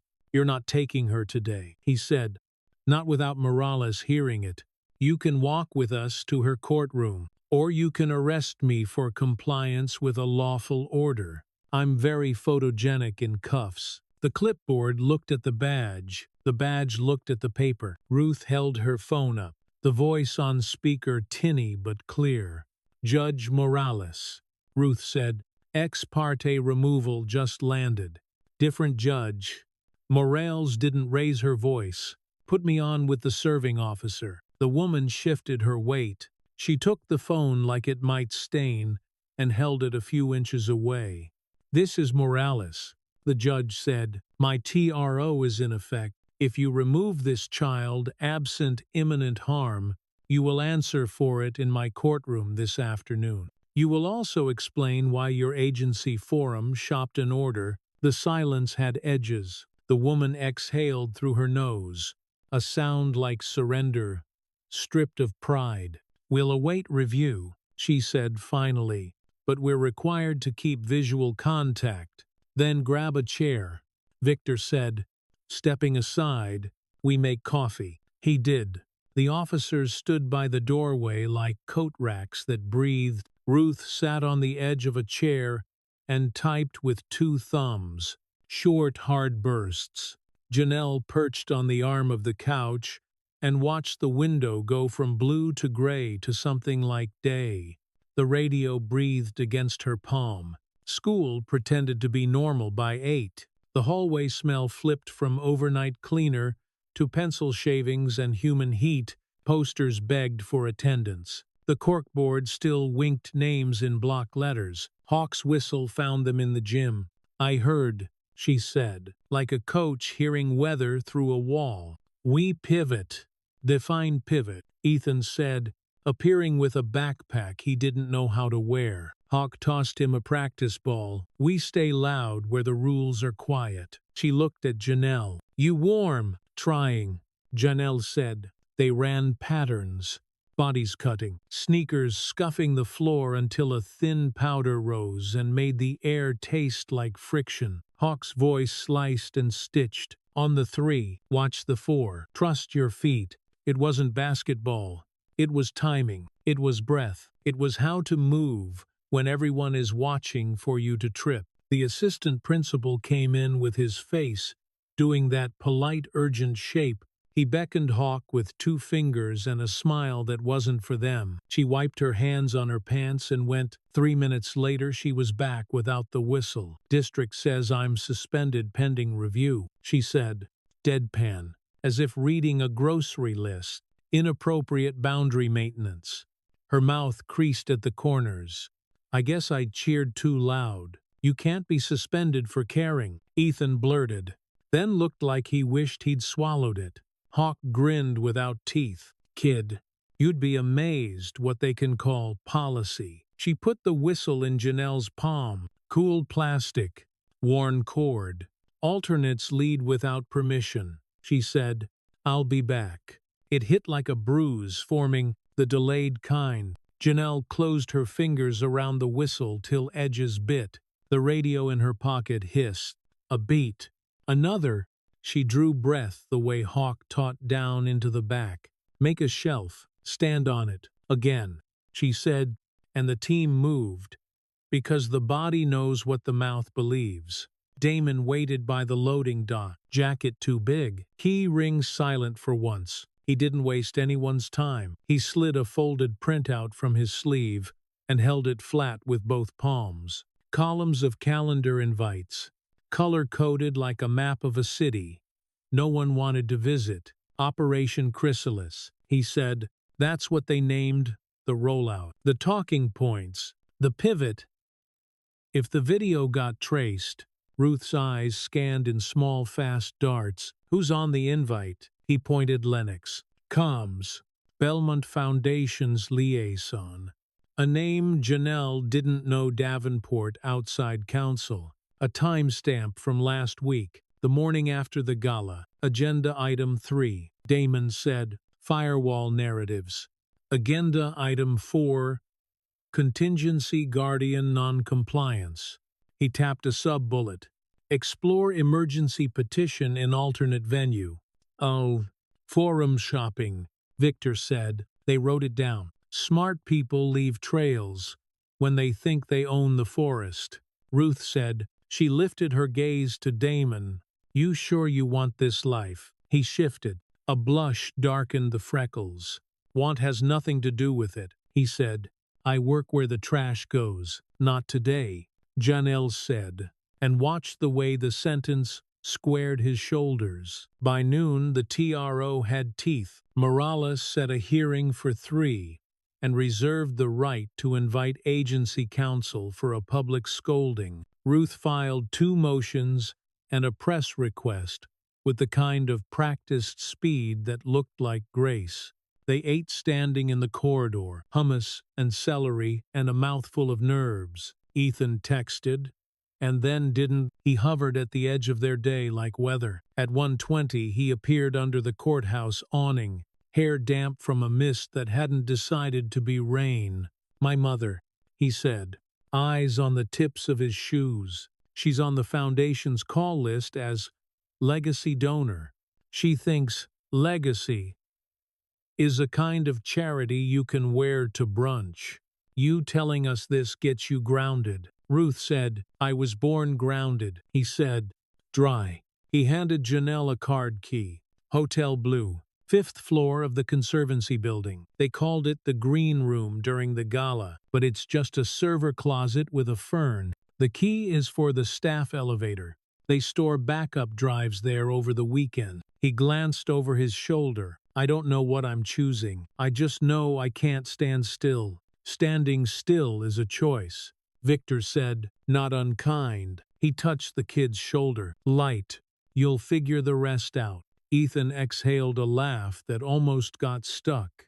"Tell me how," he said. "By losing something," Hawk would have said, by 2:40. The hallway outside Morales's court was full enough to generate its own weather. Agency counsel arrived with hair perfect and shoes that didn't squeak. Lennox didn't show. Hair deputy did, eyes bright with someone else's orders.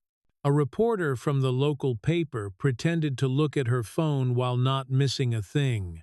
The hearing ran hot and spare. Morales didn't throw furniture. She didn't need to. She asked 3 questions that cut fat from bone. Why this venue? Why this timing? Why this child? Agency counsel tried to build a story out of words like best interest and community confidence. Morales let the story stand just long enough to point at the rot. This court will not serve as your laundromat, she said, voice even. Communications remain restrained. Removal is stayed. You may litigate your narrative in filings like everyone else. The deputy opened her mouth. Morales lifted a palm. Don't. When it ended, the corridor exhaled. People spilled into the elevators, faces flushed from the heat of held breath. Janelle stood by the window where the glass was cold and looked down at the courthouse steps. In the reflection, she looked taller than she felt. Her phone buzzed. A number she didn't know. She answered because the day had taught her that ignoring calls didn't make them not ring. Funny thing about glass, Lennox's voice said, intimate as a whisper in a library. You can see through it both ways. Janelle didn't speak. The radio hissed. You've earned quite an audience. Lennox went on. You think you want that? You don't. Crowds don't distinguish between performance and blood. Let this rest. Be a child. We'll all look back and call it mercy. Janelle found a smile somewhere, small and sharp. Stop calling me we, she said. We is just you with a bigger lunch. A pause. Tension hummed, like the fluorescent above the payphone nobody used. You don't know the cost. Janelle, Lennox said, voice softening like velvet can soften a blade. You will. The line clicked. Silence took the shape she left. Ruth tucked a strand of hair behind her ear and watched Janelle's face. What did the Queen say? That I should sit down before I fall. Janelle said, balance is learned falling. Ruth said, you get to decide which direction. The Conservancy's side entrance took the card key like a confession. The staff elevator smelled like lemons and warm rubber. Damon's directions had the crispness of someone who memorizes exits. 5th floor. Left at the vending machine with the busted Cheetos spiral. Door. Marked electrical that opened onto not electrical. The green room was colder than the hall. A fern wilted in the corner like gossip that ran out of breath. Metal racks held drives in neat labeled rows. The hum was constant. A low throat clearing. Ruth gloved up without comment. Victor stood at the door, listening for footfalls like he could sort them by intent. Look for off-cycle rights. Ruth said, anything that moves on Fridays. They found labels with weeks on them, then a slot with a date that didn't match. Ruth slid the tray and pulled a drive the size of a paperback. She plugged a forensic reader into a laptop that looked like it could survive a drop from a roof. Hash it first, she whispered, habit more than need. The machine thought, then gave her a line of numbers and letters that looked random until you knew better. She compared it to a list Damon's drive had held. The mismatch held like a red light. Someone wrote after the fact, she said, we'll mirror. We'll leave everything as we found it. The door handle clicked, not loudly. Enough. Ethan stepped inside on cat feet. Security's swapping shifts, he said, breath feathering. You have 90 seconds before someone remembers this plant is thirsty. They worked fast. Reader out. Drive back. Tray in. Gloves off. The fern's leaf brushed Janelle's wrist. Cool and damp. The radio hissed. She turned the dial a hair. A bar of trumpet came through, then broke. Blue Danube threatened the edge of hearing and then fled. In the hall, footfalls came. Not running, not casual, the kind that know where they're going. Janelle put the card key back in Ethan's palm and watched his fingers close around it, like a promise and a problem. They moved, not running, the way you move when you've done something that will exist, whether or not anyone sees you do it. The elevator doors opened like mercy. The lemon smell tried and failed to be comforting. On the 1st floor, a janitor pushed a cart and didn't look up. Outside, The light had edged toward evening, a blue that made glass. Forget it was glass. Hawk's whistle hung warm against Janelle's skin. The radio's red light glowed steady for once, a tiny heartbeat in a world of larger ones. Back on the sidewalk, sirens cried 2 blocks over. Somewhere in the city, a story was getting rewritten or erased. Janelle walked into the wind and didn't hunch. The hiss in her pocket turned smooth, the way water sounds different when it decides to be a river. The newsroom smelled like printer heat and old coffee. Fluorescence hummed. The walls were lined with framed front pages. The flood, the strike, the mayor's indictment, long ago thunder, now quiet glass. Janelle stood in the doorway, with a backpack slung over one shoulder, and the radio nestled against her ribs. The red light was steady, a heartbeat you could hold. Time stamp. The editor asked, "No hello, no kid chat." Gray beard, clear eyes, a name tag that said C. Hollis, and a tie that had outlived 3 budgets. Friday night, 11:23 p.m. Ruth said, setting the evidence bag down like a gift you can't afford to break. "We imaged using a right blocker. SHA-256 recorded." She slid the chain of custody form across the desk. Signatures neat. Time to the minute. The ink had that sheen that says truthful and wet. Hollis tapped the bag with one finger. "You know what happens if we run and we're wrong?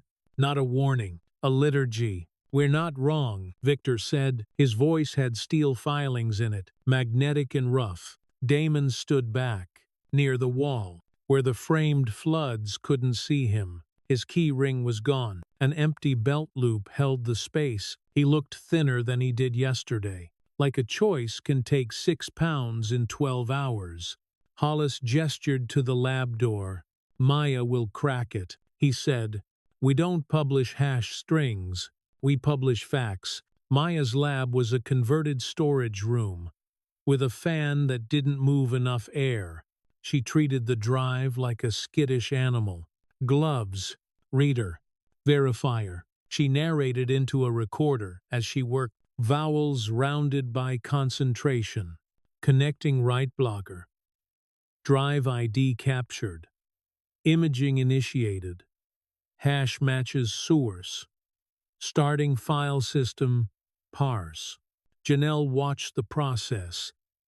The way you watch surgery on someone you love. You don't look away. You don't touch anything. The radio whispered against her palm. A smudge of brass on the volume knob caught the lab light and glinted on Maya's screen.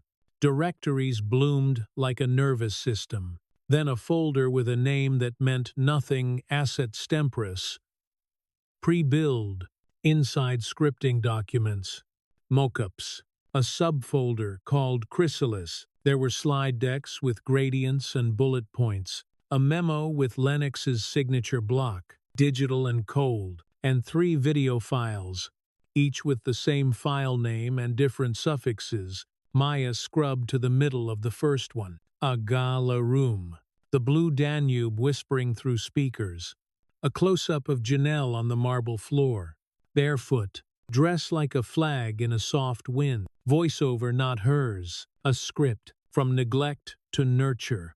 A city heals its own. Maya opened the second, same footage, different voice, different captions, from chaos to order rehoming a child for the public good. The third file was the same pictures, except the audio was buried in a bed of strings, and a logo sat heavy in the corner, as if philanthropy could be copyrighted.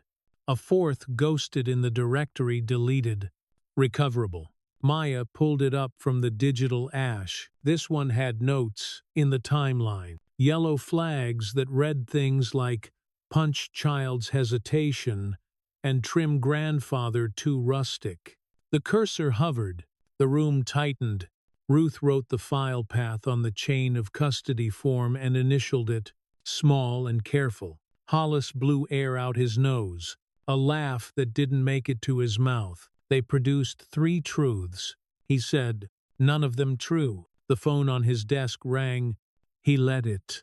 The newsroom TVs shifted to a press conference feed flag backdrop, podium, microphones that never learned how to listen. The public information officer smiled like a dentist. "We understand the community's interest," the PIO said. "We remind everyone that sensitive matters involving minors are rarely as they seem. We ask for patience, and we promise a transparent investigation." Ruth's mouth twitched. "Transparency," she said.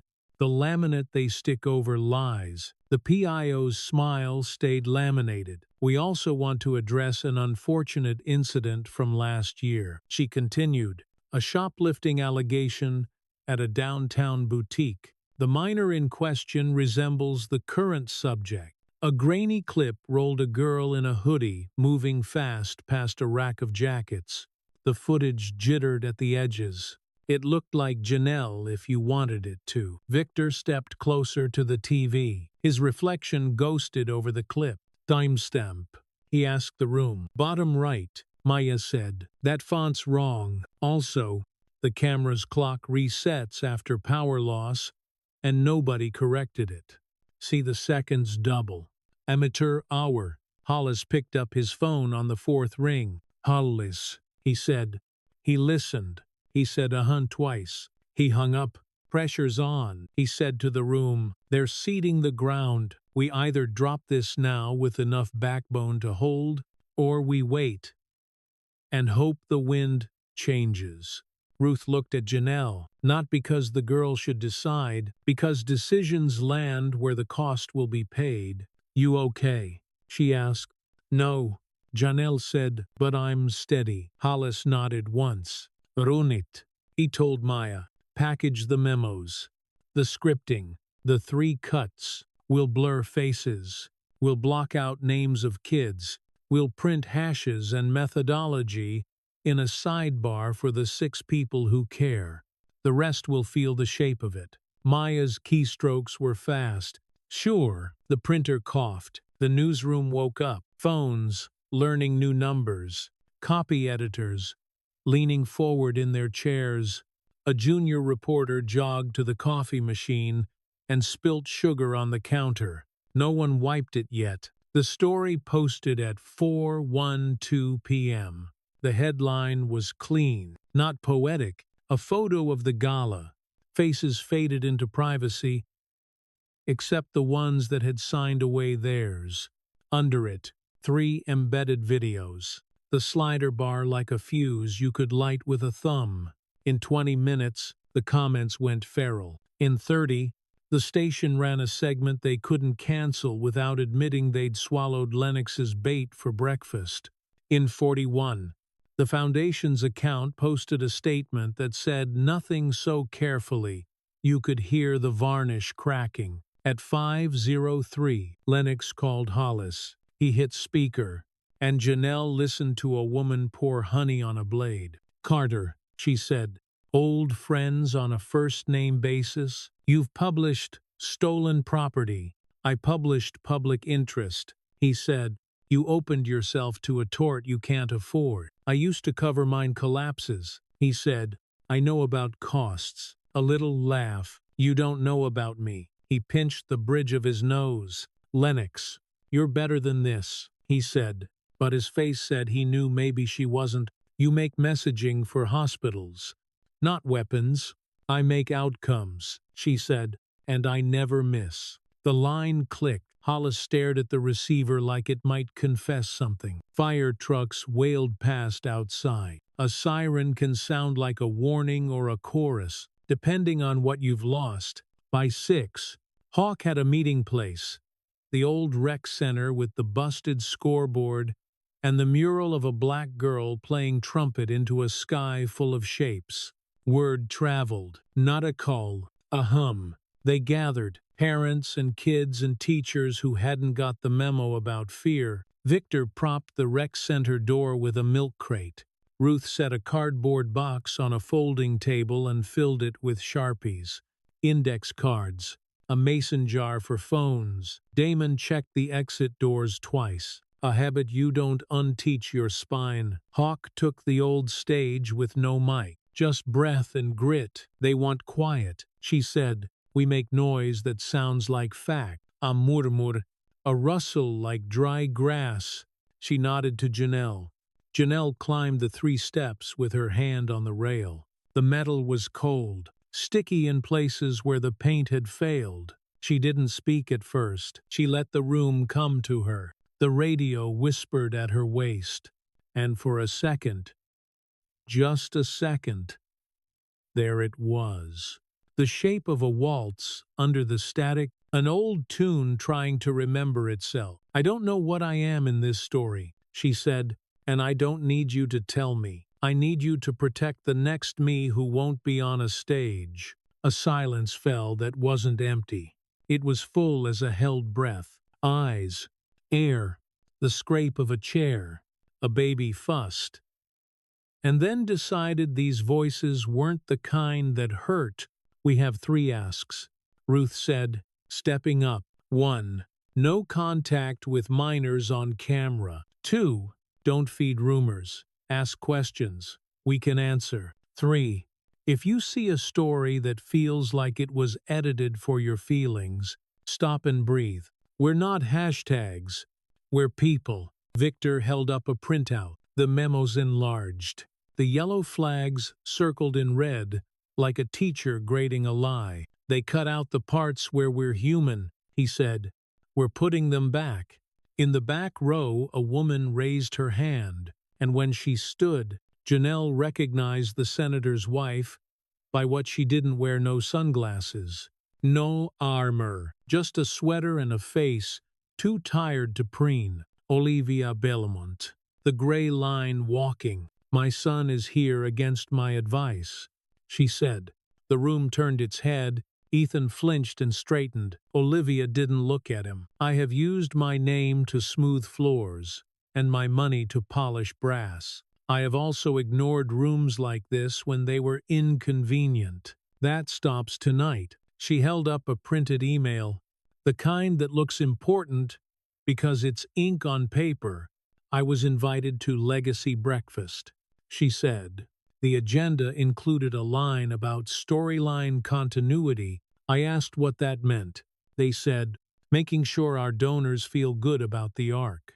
If my name appears with theirs again, it won't be because I didn't know. Someone clapped, then stopped, as if applause would cheapen a confession. Olivia folded the paper at a seam you only make with intent. Outside, a car backfired. The room jolted, and then laughed, because it wanted to, a little release. Hawk took it and spent it carefully. 1 dry joke per crisis, she said. We're over the quota. Phones chimed in the mason jar like birds in a cage. Maya had texted Ruth. Ruth read, and then shot the text to the projector for the room to see times.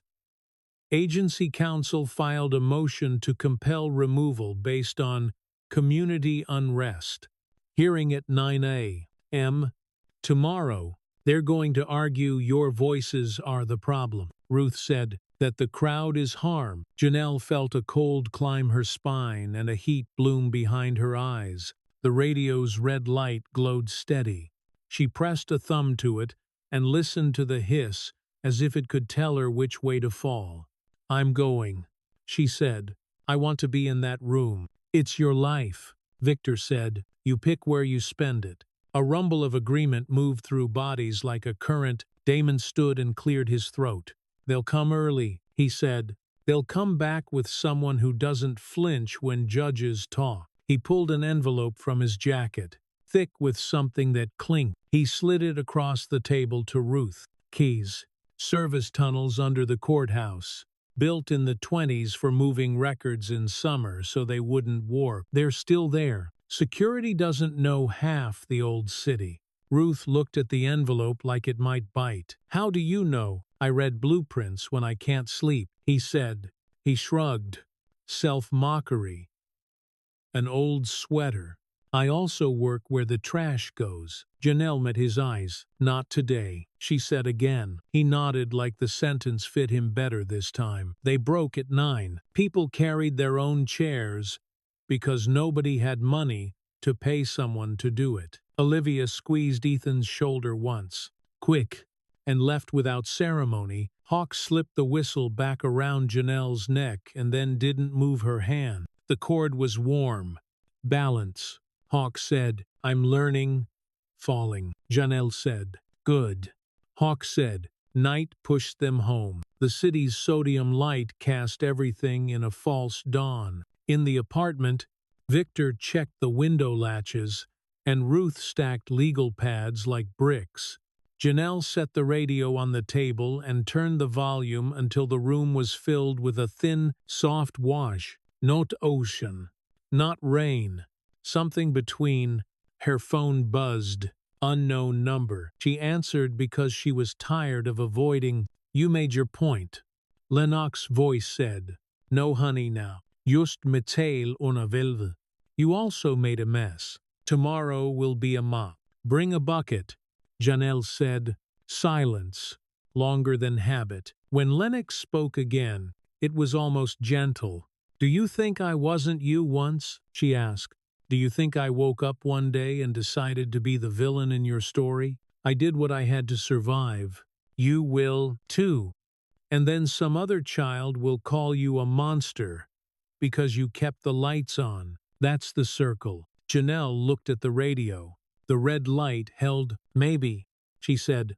Maybe the circle is a spiral, and we rise a little. Maybe that's enough. You're poetic. Lennox said. The word wasn't a compliment. Poetry doesn't pay retainer fees. The line cut. The room returned. The radio breathed. Victor flicked off the overhead, and the apartment took on the blue of the street. Ruth set an alarm for 6 and a backup for 6:05. They all watched the little red light for a beat more than made sense. Sleep if you can, Ruth said. I can't, Janelle said. Lie down anyway. Victor said, sometimes pretending tricks your blood. She went to the window. The glass was cool. Her breath fogged, and then faded. Somewhere below, a late bus grumbled. 2 floors up, someone laughed, and then apologized to no one. The city kept its secrets and its noise. The radio ticked as it cooled. The light did not falter. In the space between static, she thought she heard string. A melody no more than 3 notes long. A memory trying the door. She didn't open it. Not yet. Morning came thin and gray. The radio's red light burned in the kitchen like a coal that refused to die. Coffee steamed. Paper cups sweated. Ruth slid a manila folder into her tote and double-checked the flash drives. Victor laced his boots and said nothing. Janelle tucked the radio under her arm and felt the weight settle like a promise she hadn't meant to make. They stepped into a city holding its breath. Street salt crusted the curb. A municipal plow rumbled past like a bored tank. The courthouse rose out of mist columns, steps, and the pale, unforgiving green of polished marble inside. Security wands clicked. A bucket of surrendered pocket knives gleamed like a confession. Phones in the tray. The deputy said. Ruth handed over hers, and the burner. Victor surrendered a multi-tool with 2 regrets and a shrug. Janelle set the radio down gentle. The deputy looked at it, then at her. It's a radio, she said. He nodded like that, explained nothing and everything. You can carry it if it's off, he said. You turn it on. I turn you around. Fair. Outside the courtroom doors, the hallway hummed. Legal pads, cheap cologne, the squeak of a bailiff's shoe at the pivot point. Hawk leaned against a column with her whistle tucked under a scarf. Damon stood near the water fountain like a man who'd never been thirsty. Olivia arrived alone. No staff, no gloss. She slipped Janelle a slow nod. No one hugged. That kind of morning. At 9 sharp the clerk called the case times. Department V. J. L. Motion to compel removal times. and Judge Marina Otero took the bench. She wore her robe like a tool, not a costume. The seal behind her stared sternly at nobody. Her hair, gathered in a simple knot, said she'd learned the value of pins. "Counsel," she said, voice even, "we're here on the agency's motion. I've read the papers." Lennox sat second chair for the agency. Un oficial, unashamed, charcoal suit, black notebook. She didn't look at the gallery. She looked at the judge like they shared a club. Assistant County Counsel did the talking. "Your Honor, our concern is narrow," he began. "Community unrest. Risk of vigilante interference with placement decisions.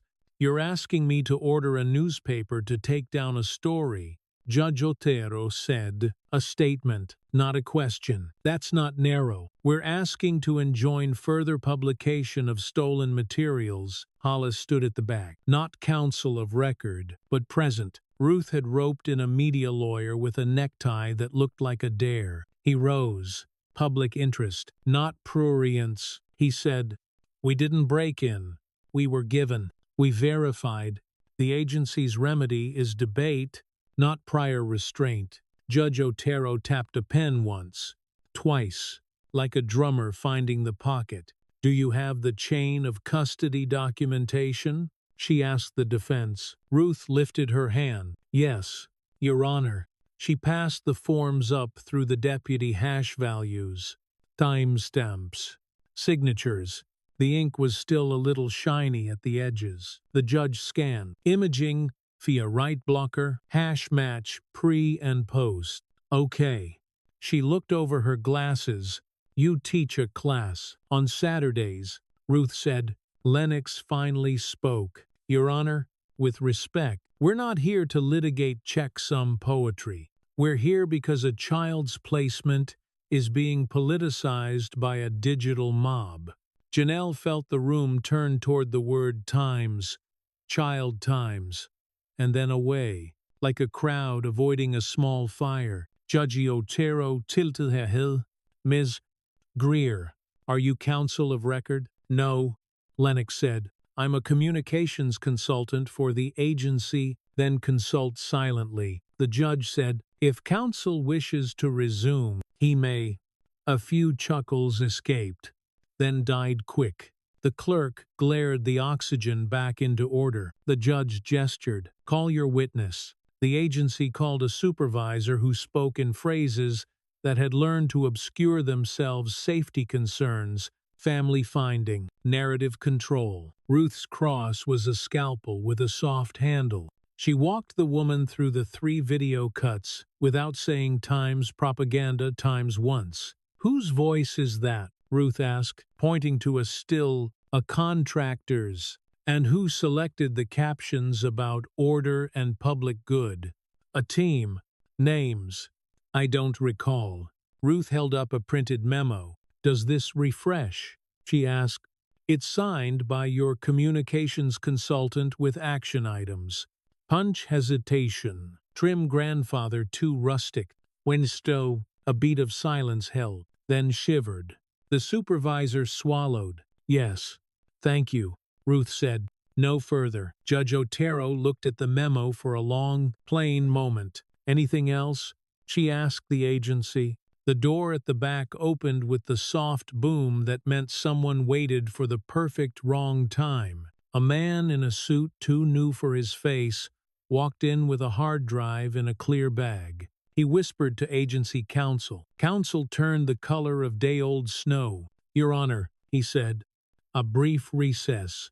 "No," she said. He cleared his throat. Then, with the court's indulgence, "We need to supplement the record. There appears to be a discrepancy in our—" He paused, picked a word he hoped would hurt less archival integrity. Ruth's eyebrows climbed half an inch. Hollis didn't smile. Judge Otero held out her hand. The deputy brought the bag. She peered at the evidence tag. The sticker read times, "Property ad chrysalis, master, archive, recovered asterisk." Recovered sat there like an admission. "From?" she asked. An internal audit, counsel said. We became aware this morning of what? Her voice was still calm. That made it worse. He swallowed. Automated deletions outside protocol, initiated by a user account ending in times L. Clear. Every head turned. Lennox's face did not move, but her hands told on her fingertips, pressed hard into one another, blanching. Then she released and folded them neatly in her lap. Counsel, she said without looking at him, that internal matter is irrelevant to the narrow motion before the court. It's relevant to credibility. Judge Otero said. It's relevant to who asks me to muzzle a newspaper while scrubbing a server. The air in the room sharpened. You could hear fabric settle. A woman in the second pew crossed herself with a hand that shook. Ms. Greer, the judge said, you are not under oath, but you are on my record. Did you instruct or perform deletion of materials subject to public record retention? Lennox smiled with her eyes and nowhere else. I manage brand risk, she said. I contain contagion. If the law prefers weaker organs, the law prefers sunlight. Judge Otero said, if you don't like the tan, buy an umbrella. A soft laugh rolled, unchecked. Olivia stood. She hadn't been sworn either, but the room gave her silence like it had decided it trusted grief. Your Honor, she said, may I be heard briefly? As a citizen and a donor. You can sit, the judge said, then be heard. Olivia held up a printout, an email chain. I was invited to a legacy breakfast, she said. We were told to harmonize storyline continuity. When I asked whether that meant editing an actual girl's life to fit our feelings, I was told, we need arcs that land. She lowered the paper. I have enabled this with my silence. I withdraw my support. Noted, the judge said, and welcome to the record. Agency counsel exhaled through his nose like a man who'd been asked to hold a bridge with twine. Your Honor, he said, one last try. There have been threats on social media. There are threats in the dark. Judge Otero said, we aren't in the dark. She looked at Ruth. You will redact identities of minors. We already did, Ruth said, and you will continue to do so. Yes, Your Honor. The judge stacked the filings and tapped them flush. Motion denied, she said. Prior restraint is a grave step. On this record, the agency's hand isn't clean enough to ask for it. I will, however, set an evidentiary hearing on the deletion issue and refer the archive matter to the Attorney General's office for potential obstruction review. Lennox's jaw twitched. It was small. It was everything. The court is adjourned, Judge Otero said, and the gavel fell like a doorlat. The hallway spilled them out into light that had learned to warm up by noon. Reporters hovered without lunging, sensing a rule they couldn't write down. Victor wrapped an arm around Janelle's shoulder, then dropped it. Damon leaned against the wall and stared at his shoes like they'd said something cruel. A deputy approached with the evidence bag holding the radio. You left this, he said. You want it back. Janelle took it. The plastic crinkled. The red light glowed through the clouded film like a cherry caught in ice. She peeled the bag open and freed the radio, weight back in her palm. You don't have to carry the whole story. Ruth said, quiet. It carries me, Janelle said. Hawk appeared from nowhere and pressed a folded paper into Ruth's hand. Internal email dump, she said. Anonymous drop. Greer CC'd on an instruction to seed alternative visuals of prior delinquency. Boutique owners' names in there. They paid for that grainy shoplifting clip. Ruth's mouth went a line. We'll vet. We'll publish if it holds. Make it hold, Hawk said. Then, softer, to Janelle. You good? No, Janelle said, but I'm better. Olivia approached like someone walking into tide. I can give you more, she said to Ruth. Names. Calendars. Who signed what? She looked at Janelle, and there was an apology there, imperfect and true. I'm late. Late's not never, Janelle said. They stepped into the plaza. The fountain threw thin water in the cold. Pigeons blinked like old men. Across the street, a small cluster held signs, 2 for the agency, 3 for Janelle, 1 for nothing but the word Times Dignity, Times in block letters. Ethan jogged down the steps and stopped 2 feet short of his mother. You okay? He asked. I'm learning to be, she said. Me too, he said. They didn't hug. Not yet. Not here. Hollis joined them with a half smile that didn't quite catch. Good copy, he said. Then, to Janelle, you want to say anything on the record? She looked at the courthouse door. The marble, the seal. She looked at the radio in her hand. The scuffed brass and stubborn light. I'll speak at Hawks, she said. Not here. Fair enough, he said. He scribbled Times not here. Times in his notebook. Like a man who understood place. Sirens wailed south, then north, then faded. The judge's clerk hustled past with a stack of files and a coffee she'd never get to drink warm. A kid on a skateboard rolled through the plaza and flipped once, a little reckless prayer. Janelle stood on the edge of sunlight and shade and felt both. The radio hummed. Not music, not yet, maybe never. A sound that was almost a tune if you believed in tunes after static. What now? Victor asked. Now we plant. Hawk said. Now we watch who waters and who salts. Ruth squeezed Janelle's elbow. And you, she said. What now for you? Janelle looked up at the dome, at the sky that would outlast it, and down at the red light still burning in her hand. I think, she said, I give this to the archive for safekeeping. Chain of custody. No edits. I think I let the music live somewhere. I can't break it. That hurt. It was supposed to. She walked back through the metal detector with the radio in the clear bag and asked to speak to the records officer. Paperwork bloomed. Boxes were checked. The deputy initialed where the form wanted initials. The evidence window's glass reflected her face beside the red glow as she slid the radio under. Exhibit A. The clerk asked. Call it Exhibit Mercy, she said. The clerk didn't smile. He wrote Times X. A Times in the log. On the steps again, empty-handed, she felt lighter and worse. The absence had weight. The cold stung inside her palm where the radio had pressed a groove. Lennox came down a side stair, flanked by no one. Her heels ticked. She paused on the landing and looked at Janelle as if to memorize a foe. Not hate, not pity. Calculation wrapped in fatigue. You win a day, Lennox said. I win a chance, Janelle said. You lost one. A muscle jumped in Lennox's cheek. Girls like you become women like me, she said. You'll see, women like me become.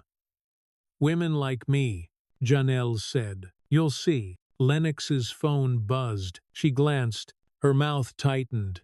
The Attorney General's office number can do that to a jaw. She walked on. Her heel caught for a fraction on a crack in the stone she assumed wouldn't matter. She didn't fall. Not here. Not yet. They moved as a small, odd procession. Victor and Ruth. Hawk. Damon 2 paces behind with his hands in his pockets like a man keeping from touching fresh paint. Olivia and Ethan in parallel lines on the same axis. At the curb, the walk sign blinked white. Cars idled. The wind carried exhaust and bakery sugar from somewhere warmer. Janelle waited until the light turned. They crossed on green. Here's the quiet heart of this story. Dignity is not something the powerful hand down. It's something you practice, one steady choice at a time. When systems lean on you, when labels try to shrink you, the first act of courage is refusing to go silent. Speak up not to shout, but to set the record straight, name the harms, set boundaries with toxic ties, and stand where your values can breathe. That's not rebellion. That's self-respect. True gold doesn't fear the fire, and neither do people who know their worth. The long road shows the true metal. Healing and justice rarely arrive overnight. Yet every honest step documenting the facts, asking for accountability, protecting the vulnerable plants a seed. In time, you reap what you sow. Clearer eyes, steadier hands. Communities that choose care over control. For many older Americans, this lesson isn't new. You've seen fashions of cruelty come and go, but the work remains. Check your circles for quiet prejudice. Challenge stories that tidy up other people's pain, and honor difference without demanding sameness. When we carry ourselves with patience and backbone, we widen the path for those who come after us. If this story stirred something in you, tell us what lines stayed with you, or share a moment when you broke harmful silence in your own life. Drop a comment, or offer a lesson you'd pass to a younger neighbor. If the message felt true, tap like to lift it up, and subscribe so you won't miss the next hard human tale. May your evening be gentle, your breath unhurried, and your home lit with the kind of peace that follows honest work and open hearts.